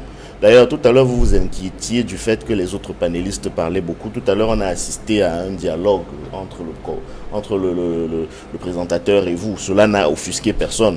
Vous n'avez même pas eu la décence de remarquer que vous avez eu le temps de vous exprimer, d'être relancé, de dire les choses aussi bien selon la méthode entonnoir que vous avez convoquée et même l'entonnoir renversé. Vous avez eu le temps de faire tout ça. Mais maintenant que l'on veut placer un seul petit mot, vous tombez à bras raccourcis sur les gens et vous vous plaindrez après qu'on parle longtemps. Laissez-moi parler et vous aurez le temps de réagir par la suite. Souffrez et comme vous soutenez M. Atangandi, montrez-lui le bon exemple. Essayez de lui montrer comment est-ce qu'on se comporte en société quand on est civilisé. Je crois que ça va beaucoup l'aider. Donc, j'étais en train de vous dire que vous avez convoqué comme deuxième critère pour expliquer votre prétendue subordination du chef à l'autorité administrative, le fait qu'il perçoive des salaires. Au moment où j'étais en train de démonter cet argumentaire-là aussi, vous m'avez interrompu, mais je vous indiquais que ça veut dire dans ce cas que les députés à l'Assemblée nationale et les juges à la Cour suprême sont aussi subordonnés au chef de l'État ou au président de la République, dans la mesure où eux aussi perçoivent des salaires pour les travaux, pour le travail qu'ils font. Donc arrêtez ça, M. Mboutouzé. De trois, prenez même la langue française. Quand on dit l'auxiliaire avoir, l'auxiliaire être, ça veut dire qu'on utilise deux verbes. L'auxiliaire est lui-même un verbe et il est utilisé avec un deuxième verbe. Dites-moi des deux verbes lequel est le subordonné de l'autre. S'il faut regarder dans cette logique, je crois que c'est le verbe qui est utilisé avec l'auxiliaire qui est subordonné parce qu'il s'accorde parfois en genre et en nombre. Donc, arrêtez d'enfumer les gens avec des logiques que vous ne percevez pas bien vous-même. Non, c'est vous qui enfumez avec Troisième chose. des exemples ramassés. Troisième chose. Vous ne vous êtes pas assez départis des carcans de l'État colonial et post-colonial. Vous considérez encore que l'opinion divergente est une infraction pénale. À l'époque, ça s'appelait la subversion. Cela est disparu du code pénal, certes, mais il n'a pas disparu de vos esprits et de l'esprit des administrateurs de ce pays. Du coup, chaque fois qu'une posture publique vous semble inappropriée à votre goût, encore que vous n'avez, vous aussi, que la même liberté d'opinion que les autres peuvent utiliser, vous tombez tout de suite vous répondez à la question. Vous répondez à la question, nous faites ou bien vous faites la critique. Joseph René, je vous en prie, permettez qu'il répondez à la question. Permettez qu'il aille jusqu'au bout pour qu'on comprenne le sens de ses propos. Voilà, je comprends. C'est extraordinaire. Maître Roland Diouf, vous avez la parole. Donc, son débat aujourd'hui, c'est... Joseph René, je vous en prie, respectez son temps de parole puisque vous avez réagi tout à l'heure. Oui, c'est vrai que reposez-lui les Roland Diouf, reposez-lui les questions qu'on vous... Je reste le modérateur de ce plateau. Okay. Vous respectez ma manière de diriger ce plateau. Merci, Joseph René. Roland Diouf, vous avez la parole. Pour votre compréhension, M. Noufele, je crois que le comportement de M. Mboutouzé, c'est exactement celui qu'il a vis-à-vis de l'administration. Il estime que vous êtes son auxiliaire. Il se croit obligé de vous demander de me poser les questions comme lui, il entend. Les téléspectateurs vont apprécier. C'est qu'une question de culture, c'est une question de mentalité. Ça lui est chevillé au corps, il n'y peut rien. Il est obligé de fonctionner comme ça. C'est son système, c'est son logiciel. J'étais donc en train de vous dire... Sur le troisième point, pour qu'on permette à d'autres de réagir. J'étais en train de dire, bon, mais c'est pas de ma faute si j'ai été interrompu. C'est pas de ma faute si je suis obligé de me répéter. Allez-y, Roland, vous avez la parole. Allez-y. Et donc, j'étais en train de dire que ce logiciel de la subversion est encore en place dans la technostructure de l'administration camerounaise qui croit devoir censurer et mater, parce que j'ai entendu M. Mboutouzé utiliser le mot mater tout à l'heure. On mate quoi au fond? On mate simplement l'opinion divergente. On mate l'expression de la pensée qui, selon les tenants du régime répressif actuel, est contraire à leurs aspirations. Et cela va tout de suite devenir, selon leur propre thème, la déstabilisation et d'autres choses. Je dois également souligner un point. Il ne faut jamais donner l'impression que tradition et modernité, mieux, tradition et démocratie sont incompatibles. D'ailleurs, l'exemple de la Grande-Bretagne nous montre clairement que l'on peut, tout en gardant fermement les acquis de la tradition, avoir une société complètement démocratique. Et je termine en rappelant que M. Mboutouzé tout à l'heure a fait un schéma de ce qu'il entend par hiérarchie. Il a dit le président de la République, le Premier ministre, l'autorité administrative, les chefs. La logique voudrait qu'on ajoute au bas de l'échelle, selon lui, le citoyen. C'est-à-dire que franchement, finalement, dans sa logique verticale, le citoyen est celui qu'on écrase.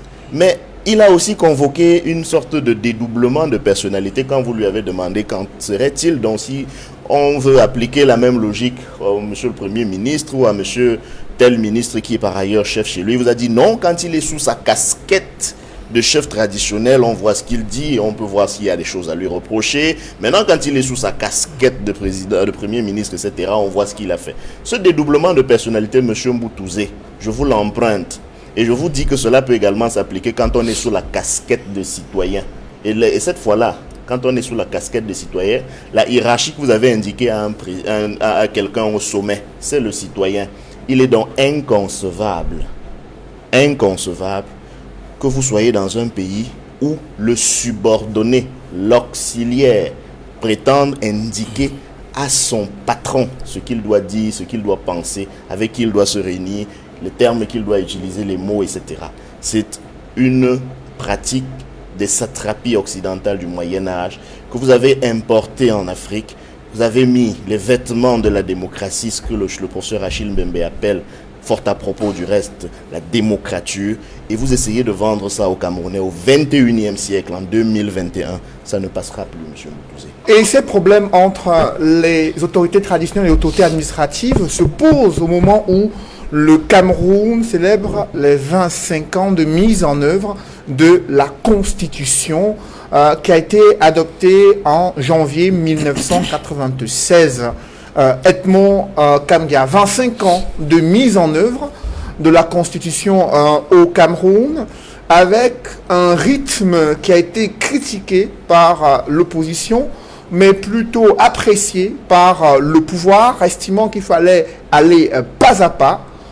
Lorsque vous observez les multiples crises qui secouent le Cameroun, est-ce qu'elles sont liées au rythme de mise en œuvre de la Constitution et aux manœuvres faites pour instaurer l'état de droit qui était la lame de fond de la Constitution du Cameroun?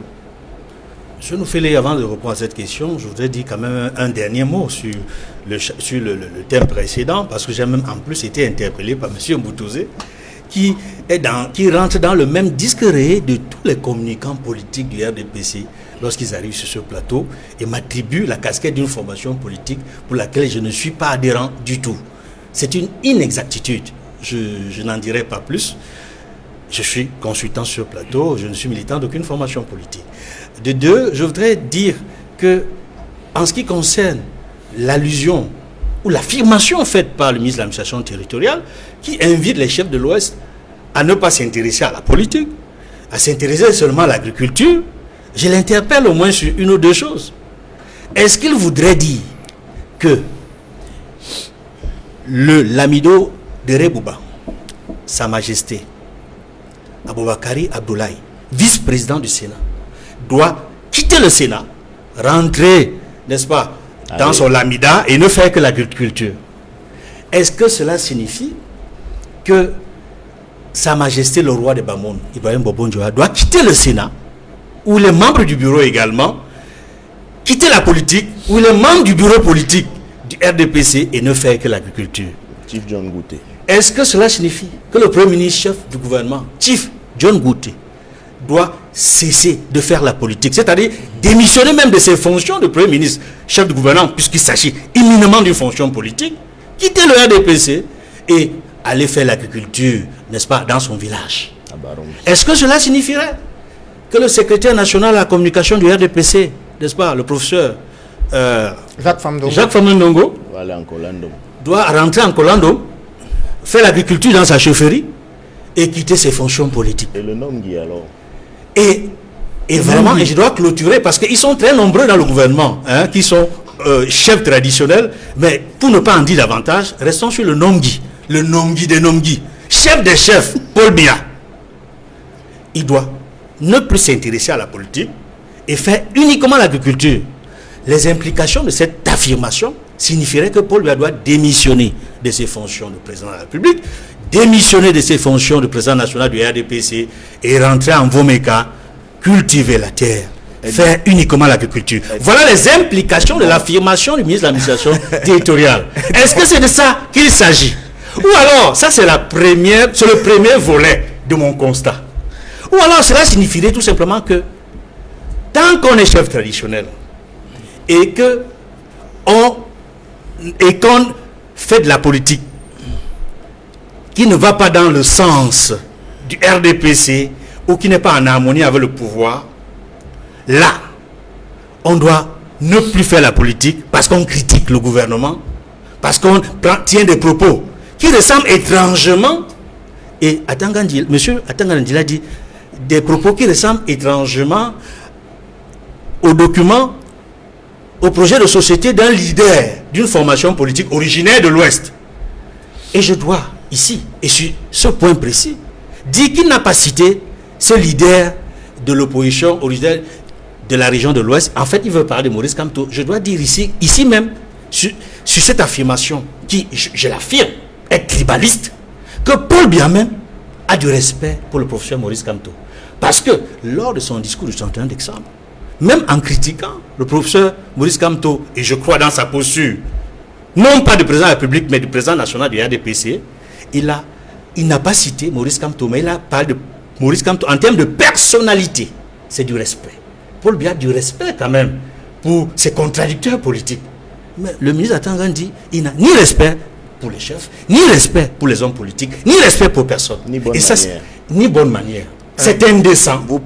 C'est une mauvaise image vous prenez le temps pour le Cameroun. C'est une mauvaise image pour... Vous prenez un temps aussi précieux pour faire du dilatoire, Edmond. Monsieur Mboutouzé, vous permettrez enfin que des copanélistes puissent parler sans que vous puissiez vous faites du dilatoire, monsieur Edmond Kamgia. Edmond Kamgia, la parole, je vais répondre à la question tout à l'heure. Je vous en prie, je nous vais sommes donner. ses auxiliaires sur Il ce a, plateau. il a la parole, Edmond Kamgia. Oui, maintenant je réponds à la question de fond. C'était important de rappeler tout ce que j'ai dit, parce que les téléspectateurs nous suivent avec attention. Et ils souhaitent qu'on apporte toutes les précisions aux interpellations ou aux accusations formulées. Maintenant, sur la question de la Constitution, 25 ans après, s'il fallait faire un bilan, je tiens à dire, avant de faire cette esquisse de bilan, que le contexte dans lequel nous avons obtenu au Cameroun la Constitution du 18 janvier 1996, qui a été adoptée à l'Assemblée nationale en décembre 1995, est celui qui remontait au débat de la tripartite en octobre-novembre 1991, qui visait à apaiser, à faire en sorte que les villes mortes au Cameroun cessent. 6-7 mois de villes mortes, avec l'équivalent de ce que nous connaissons en zone anglophone, des lockdowns et tout, il y avait, c'est-à-dire que sur 7 jours de la semaine, il n'y avait que le week-end pour faire le ravitaillement. De lundi à vendredi, c'était ville morte. Et il y avait des conséquences sur le plan financier au niveau des recettes qui n'arrivaient plus. Et quand il y a eu la rencontre tripartite, l'une des commissions qui a été créée, c'était la commission technique chargée de la réforme constitutionnelle. C'est une chose que l'opposition à l'époque a acquise de haute lutte. C'est-à-dire faire en sorte qu'il y ait un comité technique qui réfléchisse sur des réformes à faire sur la constitution de 1972. Et lorsque il y a eu et le chef de l'État l'avait permis en son temps. Il avait créé un comité national, un comité qui visait à réformer la Constitution, qui avait été présidé par Joseph Ouna, qui demandait que les Camerounais puissent envoyer toutes les propositions possibles, y compris par mail, par fax et autres.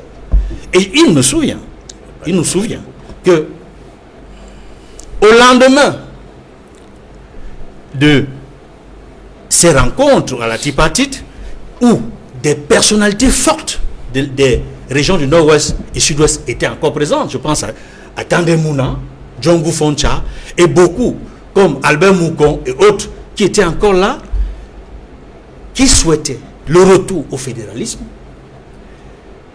Pourquoi je le rappelle, qui souhaitaient, beaucoup de nos frères, et notamment des élites anglophones de l'époque, souhaitaient le retour au fédéralisme. Et il y a même eu une proposition de constitution fédérale en son temps, mais qui avait été rejetée par la commission OONA. Mais pour garder l'esprit de l'apaisement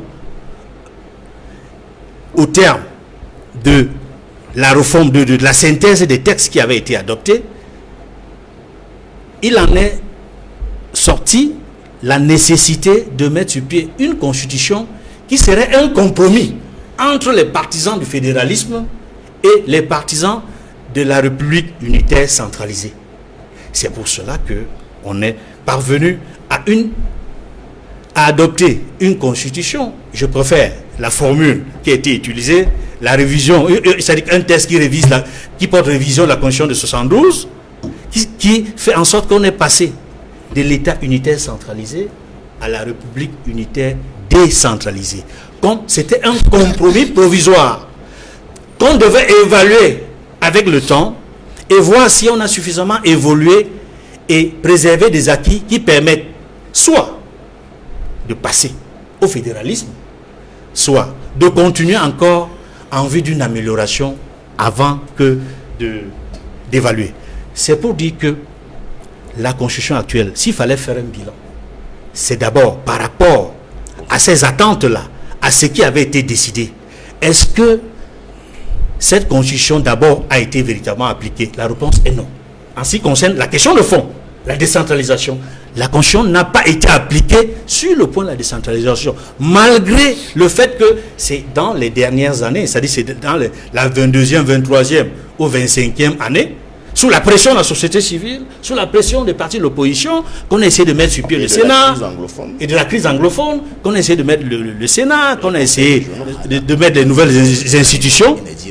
Et je tiens à préciser que toutes les nouvelles institutions n'ont pas été mises en place, contrairement à ce que l'on pense. Les régionales ne permettent pas de dire que toutes les institutions annoncées ont été mises en place. Non. Il y a la haute cour de justice qui n'a jamais été mise en place. Il y a l'article 66 de la Constitution sur la déclaration des biens qui n'a jamais été mise en place. En tout cas, la commission de réception des déclarations des avoirs n'a jamais été mise en œuvre. Justement, 25 ans après la Constitution du 18 janvier 1896, Maître Simon-Serge Kakar, le Cameroun fait face à une crise dans le nord-ouest et le sud-ouest. Y a-t-il un lien entre cette crise dans ces régions anglophones et la mise en œuvre de cette constitution qui était censée régler ces problèmes venant de ces régions anglophones qui s'étaient déjà exprimés sous l'ère Ahidjo et même sous l'ère Biya? Bon, c'est dit que je vais vous dire quelque chose de très très honnête.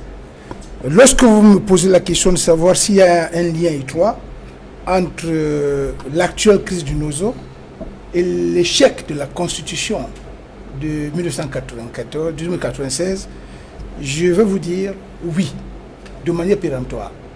Parce qu'en réalité, je ne veux pas revenir sur les détails techniques que Edmond Kamgi a développé tout à l'heure, mais je veux quand même faire observer que la motivation fondamentale de la révision de la Constitution de 1996 qui a abouti à l'adoption de la loi numéro 96/06 du 18 janvier 1996 portant révision de la Constitution du 2 juin 1972 était en fait de permettre aux populations de participer à l'implémentation de la politique qui allait conduire à la gestion de leur destin.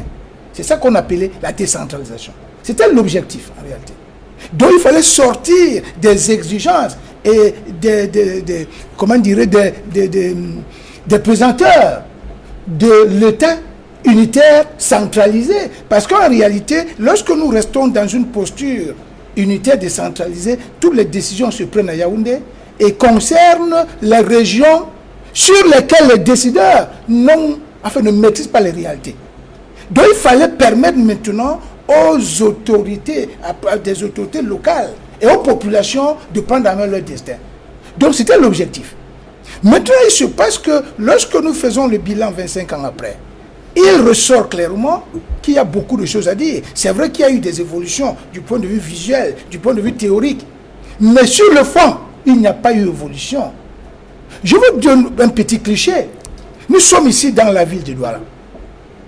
Il y a par exemple les questions foncières qui sont en train de menacer profondément le vivre ensemble à Douala. Ou, en réalité, toutes les décisions concernant, par exemple, les procédures d'immatriculation, c'est le ministre des domaines du carré des affaires foncières qui prend les décisions à Yaoundé. Si vous allez dans certaines zones de la ville, vous allez voir qu'il y a une tension en ce moment entre les bénéficiaires des titres fonciers sur, par exemple, 200 hectares. Il y en a qui ont aussi dans cette ville 200 hectares de terrain, 500 hectares de terrain dans une ville comme Douala. Mais en réalité, c'est parce que la décision a été prise à Yaoundé. Les décisions concernant ce qu'on appelle les immatriculations directes. Or, si effectivement la décentralisation avait fonctionné, les décisions concernant les titres fonciers, les décisions concernant les procédures d'immatriculation directe auraient pu être gérées directement par les autorités locales. Parce que lorsque vous êtes à Yaoundé et que quelqu'un vient solliciter un titre foncier sur 500 hectares à Douala, vous ne connaissez pas la situation du terrain. Il demande l'immatriculation directe.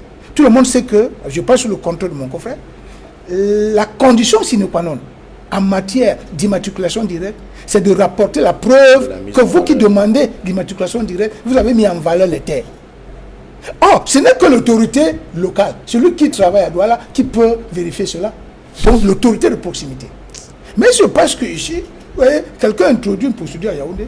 À Yaoundé, il y a des démarches qui sont faites et finalement, le ministre instruit ses autorités compétentes territorialement de sortir les titres fonciers.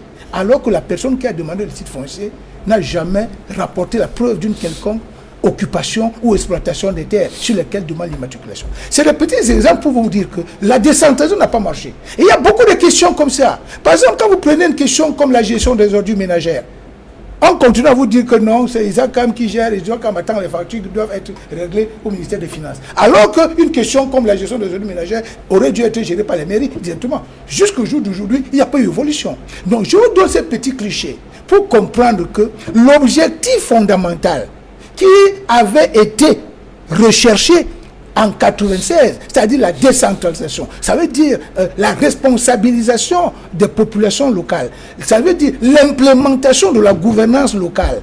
Cet objectif n'a pas été atteint. Donc, de mon point de vue, il y a encore beaucoup de choses à faire. Maintenant, je vais chuter sur un point qui me semble fondamental. Parce que, tout à l'heure, je reviens un peu, juste une parenthèse sur la question tout à l'heure, parce que j'ai suivi mon ami Joseph René. Toujours moi. Oui, en fait, c'est toi le défenseur de choses inadmissibles. C'est de ça qu'il est question.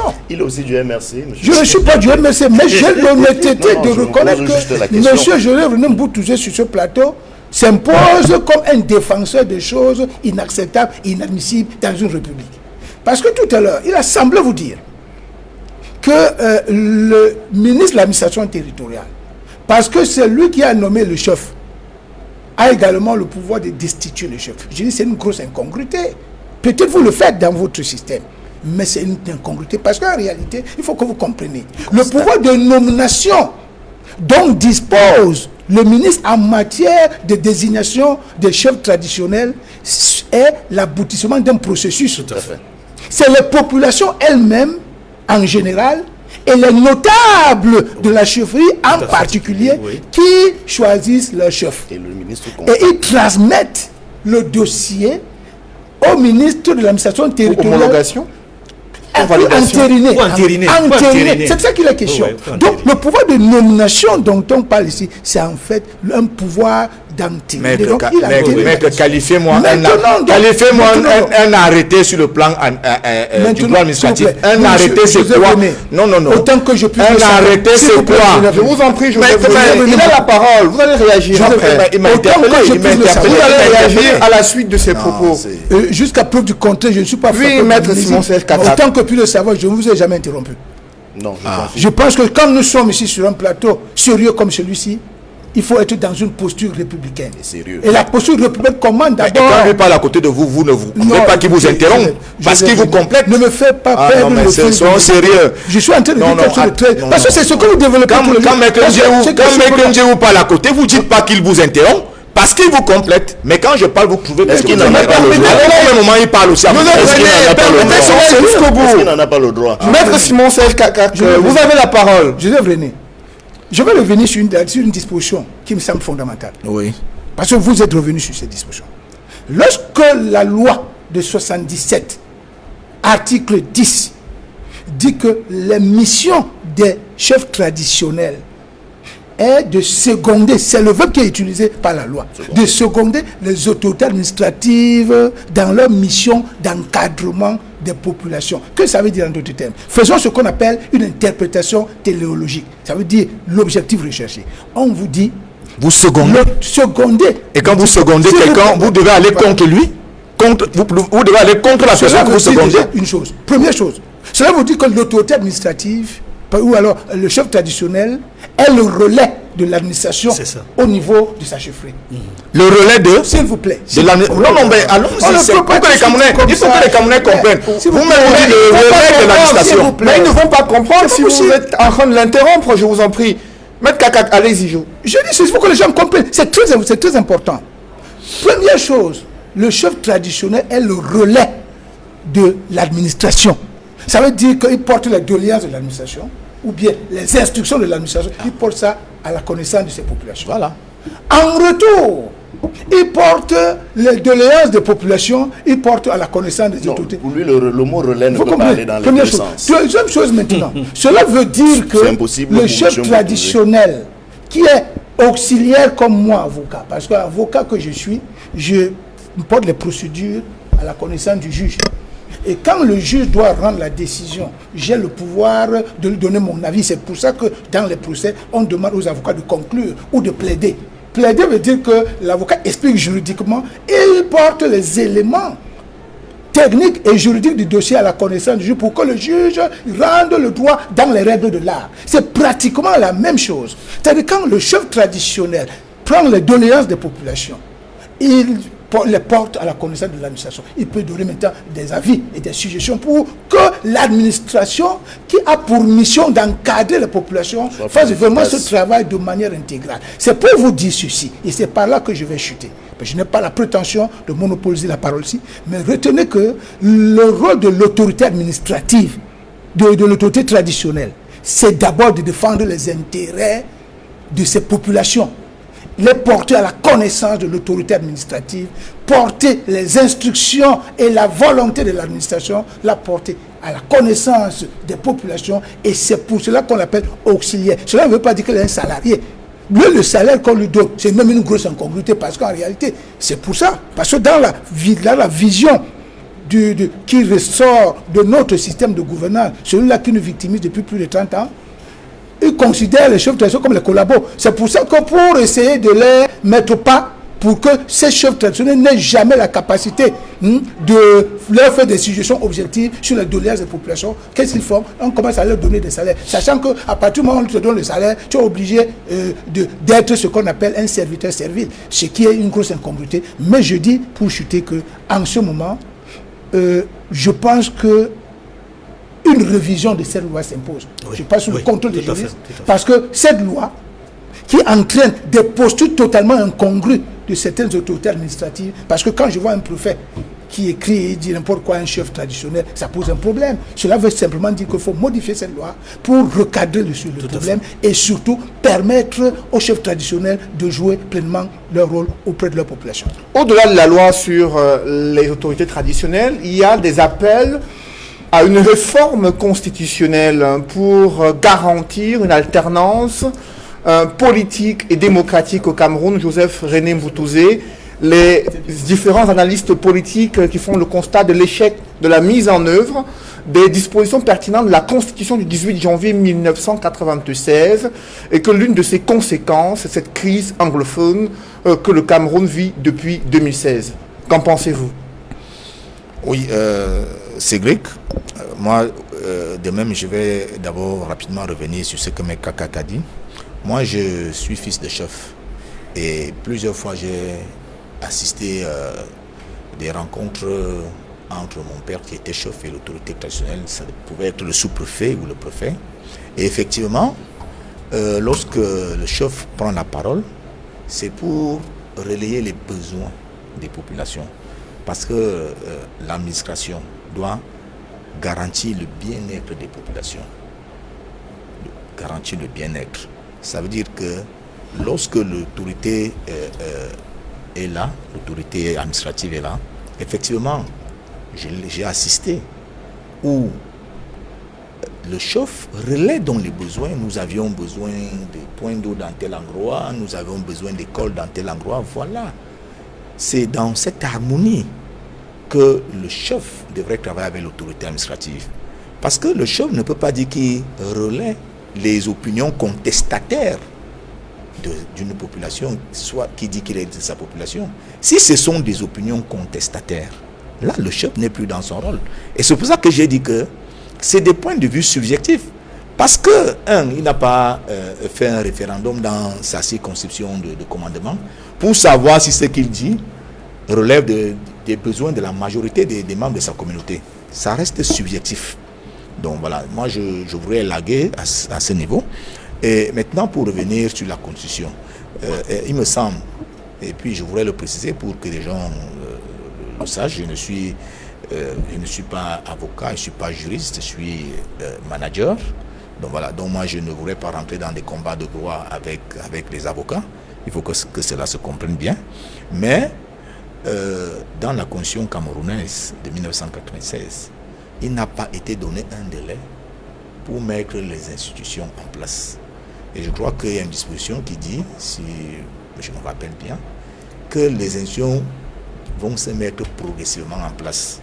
Et au fur et à mesure que ces institutions se feront de façon progressive, les anciennes continueront à fonctionner telles quelles. Donc il n'y a aucune disposition d'ancienne constitution qui a donné un délai pour la mise en place de ces institutions. Il y a une sagesse populaire qui dit qui va doucement, va sûrement.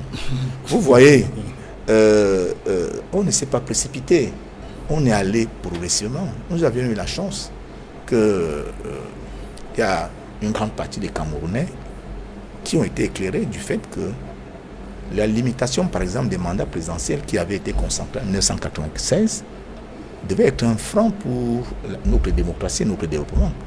Voilà, cela a pu être élevé et nous avions la chance pour cela aujourd'hui d'avoir encore au pouvoir ce grand homme d'État qui est en train de bâtir le Cameroun que nous tous nous voyons aujourd'hui là. Imaginez que nous nous soyons précipités et que nous ayons perdu cet homme. Le Cameroun allait ressembler à quoi aujourd'hui? Et à quoi ressemble le Cameroun aujourd'hui? Voilà. Mais ce n'est pas moi qui réponds. Actuellement, nous recevons des étrangers au Cameroun qui sont émerveillés de ce que le Cameroun a pu construire comme investissement sportif. J'ai vu des très jolies images qui nous venaient de Kribi, d'une belle autoroute qui va bientôt partir de Kribi pour relier l'autoroute. Est-ce que vous êtes arrivé à Yaoundé ces derniers temps? Le président Paul Biya a ses 3 derniers mandats, les a placés 3 derniers mandats, tout un conseil. Sous le signe 21 ans. du mandat des grandes ambitions, des grandes réalisations et maintenant des grandes opportunités. Et nous voyons ce que cela produit aujourd'hui comme résultat. Donc, nous devons aller dans le sens des intérêts supérieurs. Et puis, il faut que nous sachions que le Cameroun ne va pas s'arrêter avec nous, avec notre génération. Le Cameroun n'est pas une entreprise qui va vivre 99 ans. nous construisons le Cameroun pour nous, c'est vrai, mais en pensant au concept de développement durable. Parce que nous ne serons plus là, mais dans 100 ans, dans 200 ans, le Cameroun sera là. Bon, si Maître Kakak estime que c'est allé tellement doucement et que la décentralisation n'est pas encore au niveau où il souhaiterait que ce soit maintenant, dans 10 ans, 15 ans, son fils, lui, sera là.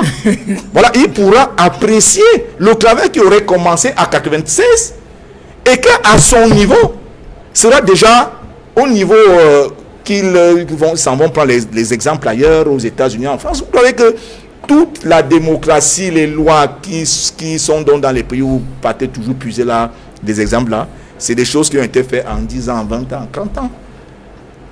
Parce que la Révolution française, c'est 1789. Essayez maintenant de faire 2021 moins 1789, vous voyez le nombre d'années. Je vais vous garantir que nous allons progressivement, mais nous allons avec assurance.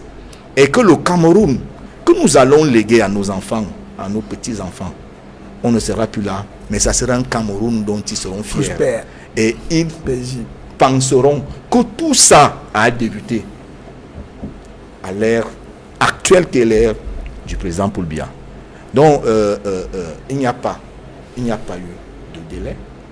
Mais aujourd'hui, nous nous en félicitons quand même que toutes les institutions qui ont été prévues par cette constitution de 1996 soient mises en place et pourront être évaluées. Et maintenant, pourquoi pas corriger? Parce que la constitution n'est non plus une donnée statique. C'est-à-dire qu'elle doit être modifiée en fonction du développement de l'environnement qui, dans le contexte camerounais, est la nation entière camerounaise dans son entièreté. Il peut arriver qu'il y ait d'autres modifications qui feront suite à ces conditions pour garantir encore davantage le mieux-être des Camerounais.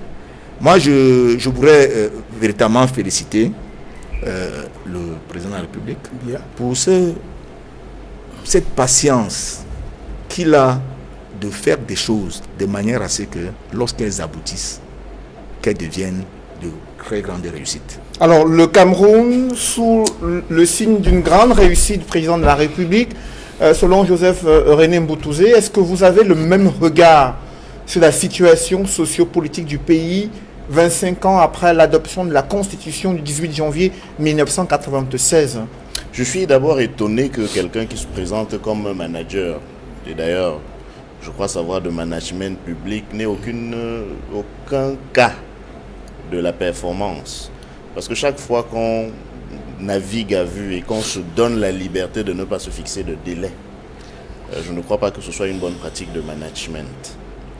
Je vois que M. Mboutouzé est très élégamment vêtu, c'est un compliment à M. Mboutouzé, et qu'il porte une très belle montre qui me semble être une montre suisse. Mais est-ce que M. Mboutouzé a attendu le temps qu'il a fallu pour que les Suisses mettent au point l'excellence de leur montre? Non, il a trouvé le résultat, il a acheté sa belle montre, il la porte. Il n'a pas attendu les 300, 400 ans de l'évolution de l'industrie de l'horlogerie. De la même manière que ce n'est pas parce que la démocratie a commencé il y a 400 ans, il y a 300 ans, il y a même 1000 ans en Grèce antique, si on veut remonter jusqu'à cette époque-là, que nous sommes condamnés, M. Mboutouzé, à attendre le même temps avant d'arriver à des fruits palpables. Non. Arrêtez aussi cet enfumage qui consiste à dire oui, le temps long, le temps ceci, le temps cela. Vous avez parlé tout à l'heure de la mise en place des institutions. Mais soyons un peu sérieux. Vous ne pouvez pas avoir une constitution en 1996 qui en 2021, 25 ans plus tard, n'a pas encore des éléments de bilan. Parce que si on veut parler de la décentralisation, faisons donc le bilan de la décentralisation. On ne peut faire que le bilan d'ailleurs d'institutions liées à la décentralisation qui n'ont pas été une innovation de la Constitution de 1996 en soi, puisque les communes qui existent au Cameroun, dont on peut faire une évaluation, existent bien avant la Constitution de 1996. Si on veut faire le bilan de la décentralisation, il faut encore donner du temps à votre champion pour voir comment fonctionneront ces fameuses régions qui d'ailleurs sont installées. D'ailleurs, c'était dans l'actualité. Les conseils régionaux sont installés par l'autorité administrative locale, monsieur le gouverneur. c'est pour bien affirmer ce que vous aimez bien chez vous, c'est-à-dire la domination, la hiérarchie. C'est-à-dire que pour vous, le concept de tutelle est devenu la hiérarchie, puisque c'est le gouverneur qui est supposé être la tutelle du conseil régional, qui installe le conseil régional dont il assure simplement la tutelle, M. Mboutouzé, et pas la hiérarchie. Vous avez dit tout à l'heure, quand on parlait des chefs, qu'il n'y a pas eu de référendum pour savoir si ce que les chefs portaient comme doléance était le sentiment de la population. C'est vrai, vous avez raison là-dessus. Mais lorsqu'en 2008, on avait demandé que la Constitution soit modifiée pour abroger la limitation de mandat, il y avait eu un référendum, M. Mboutouzé, ni avant ni après du reste. Vous avez enfumé les Camerounais avec une idée selon laquelle il y a des appels du peuple, Dieu seul sait d'où cela venait, et même pour la forme, vous n'avez pas osé modifier cette constitution en faisant appel au peuple. Vous n'avez pas osé confronter votre idée de pouvoir perpétuel à la volonté du peuple. Vous avez cloisonné cela dans les assemblées, à l'Assemblée nationale, pour faire le passage en force qui vous caractérise. Non. Soyons vraiment sérieux. Le bilan que l'on peut faire de la Constitution de 1996, à ce stade, c'est un triple échec même. Premier échec au niveau simplement de la mise en route. C'est comme si on vous confie la tâche de faire des plans. Et 25 ans plus tard, vous n'avez pas utilisé, vous n'avez même pas encore mis un premier coup de pinceau. Vous avez tout conçu, vous dites que c'est dans votre tête et que comme on vous avait dit que ce sera progressivement, il n'y a rien à évaluer. Deuxièmement, même ce qui a été dessiné, vous avez eu de la peine à mettre en pratique. Vous avez de la peine, par exemple, à mettre en pratique la déclaration des biens, que je dois rappeler, n'attend que la signature d'un décret de votre champion. Quel modèle de management? Parce que de sources très bien informées et généralement bien introduites, nous savons que le décret qui devait mettre en place la commission avait déjà été préparé. En tout cas, le projet de décret avait été déjà préparé. Il n'attend que la signature de votre champion et ça date d'avant 2011, pour ne pas en dire plus. La préparation de ce décret, la finalisation de ce décret date d'avant 2011. Nous sommes en 2021. Il semble que M. Biya n'a pas de stylo ou habit pour signer ce décret, M. Mboutouzé. Je sais que vous pouvez lui en prêter. S'il vous plaît, faites-le pour que nous ayons un peu plus de transparence dans la gestion publique. Faites-le s'il vous plaît. Aidez-le comme vous l'aimez tant à nous gouverner un peu mieux puisqu'il est président désormais de fait, donc même si c'est par réfraction. Aidez-le à faire son travail. Et c'est son travail qu'on lui demande de faire précisément. Vous dites que le Cameroun a été bâti. C'est vrai que vous n'aimez pas les digressions, mais vous en faites allègrement, parce qu'on parlait de la Constitution, mais vous nous avez dit comment les gens sont émerveillés de voir des choses miraculeuses au Cameroun. Je ne sais pas si ça a à voir avec la Constitution, mais ils sont également émerveillés de constater qu'en plein match de championnat d'Afrique des Nations, on peut avoir une interruption de lumière d'une dizaine de minutes. Et comme vous n'aimez que les exemples étrangers qui vous arrangent, vous me direz certainement que oui, même au Stade de France, il y a eu des interruptions de lumière. Sauf que quand je dirais que oui, mais au Stade de France, la Constitution, dès qu'on la modifie, on l'applique. Chirac avait la possibilité de faire un septennat. Il a choisi le quinquennat et il a même choisi de ne pas se présenter.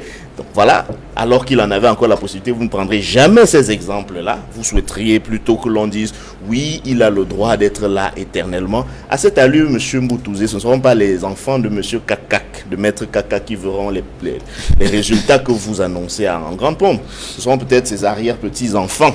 Parce que votre logique de mise en place progressivement condamne les Camerounais à mourir lentement en espérant qu'un jour, dans des siècles, quelques siècles plus tard, enfin, que le Cameroun soit gouverné. Parce que pour l'instant, il n'est pas gouverné du tout. Nous sommes essentiellement dans de la navigation à vue. Et cela s'observe principalement au niveau de la Constitution, à une exception près.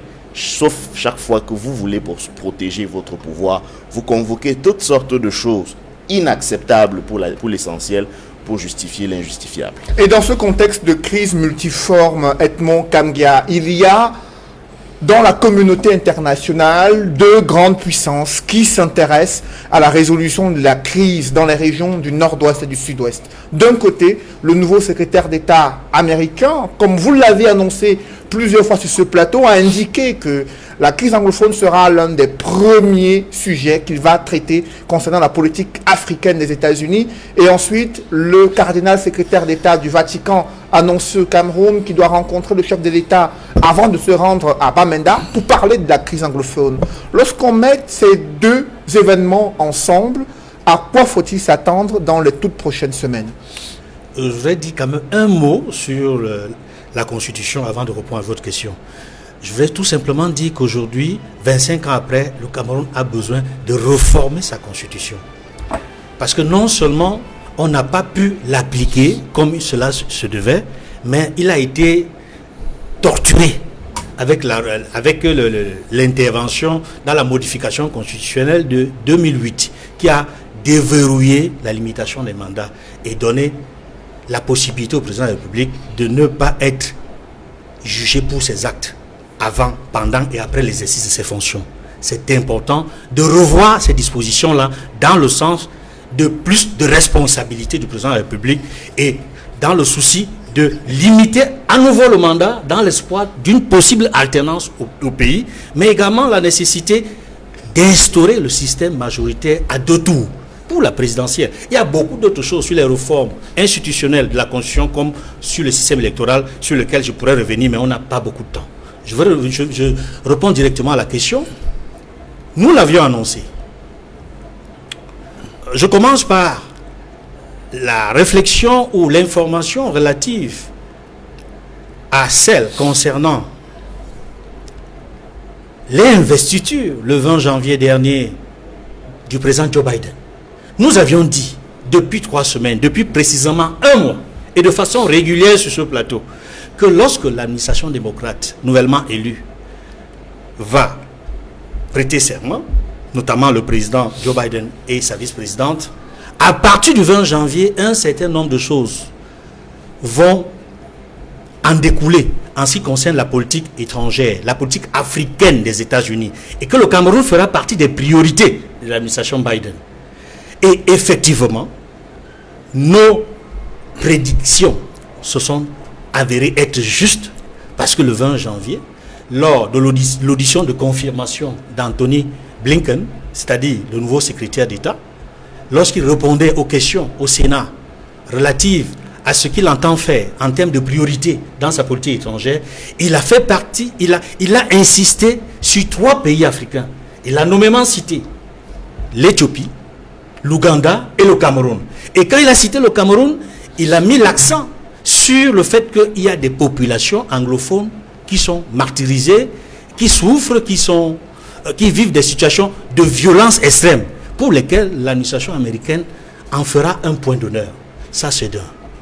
Ensuite, il faut dire, avec l'arrivée de l'administration Biden, concernant cette audition de confirmation, vous savez, aux États-Unis, ce n'est pas comme au Cameroun ou dans d'autres pays.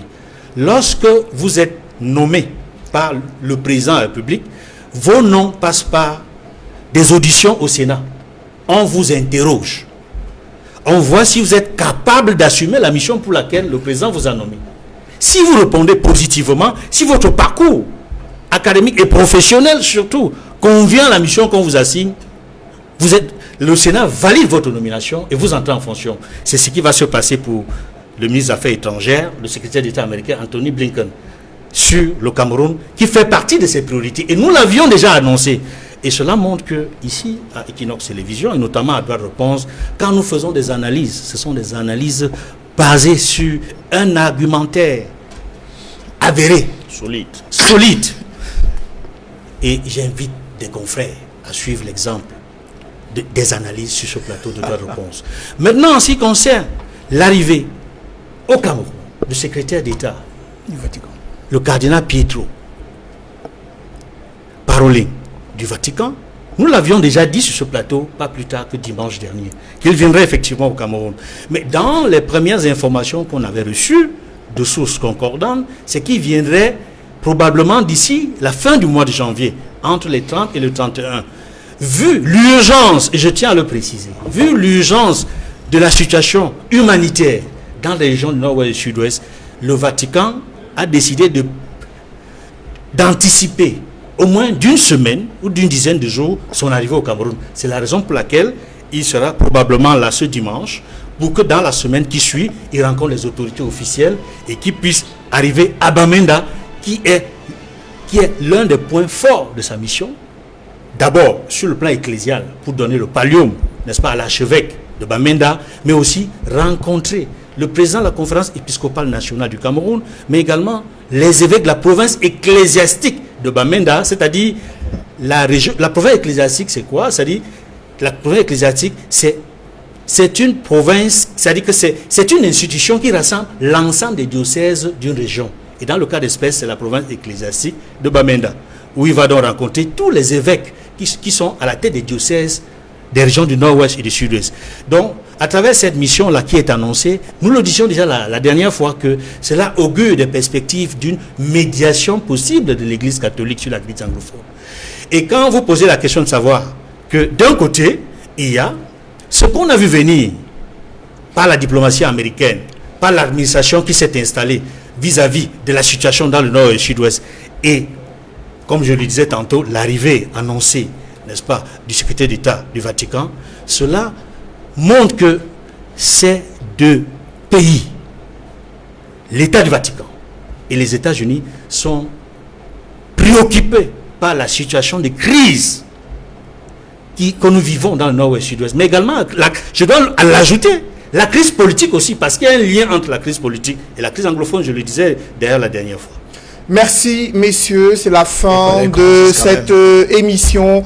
Merci à vous, Edmond Kangia et Joseph René Mboutouzé, d'avoir participé à cette émission. Merci à vous également, Maître Simon-Serge Kakak et Maître Roland Guiou.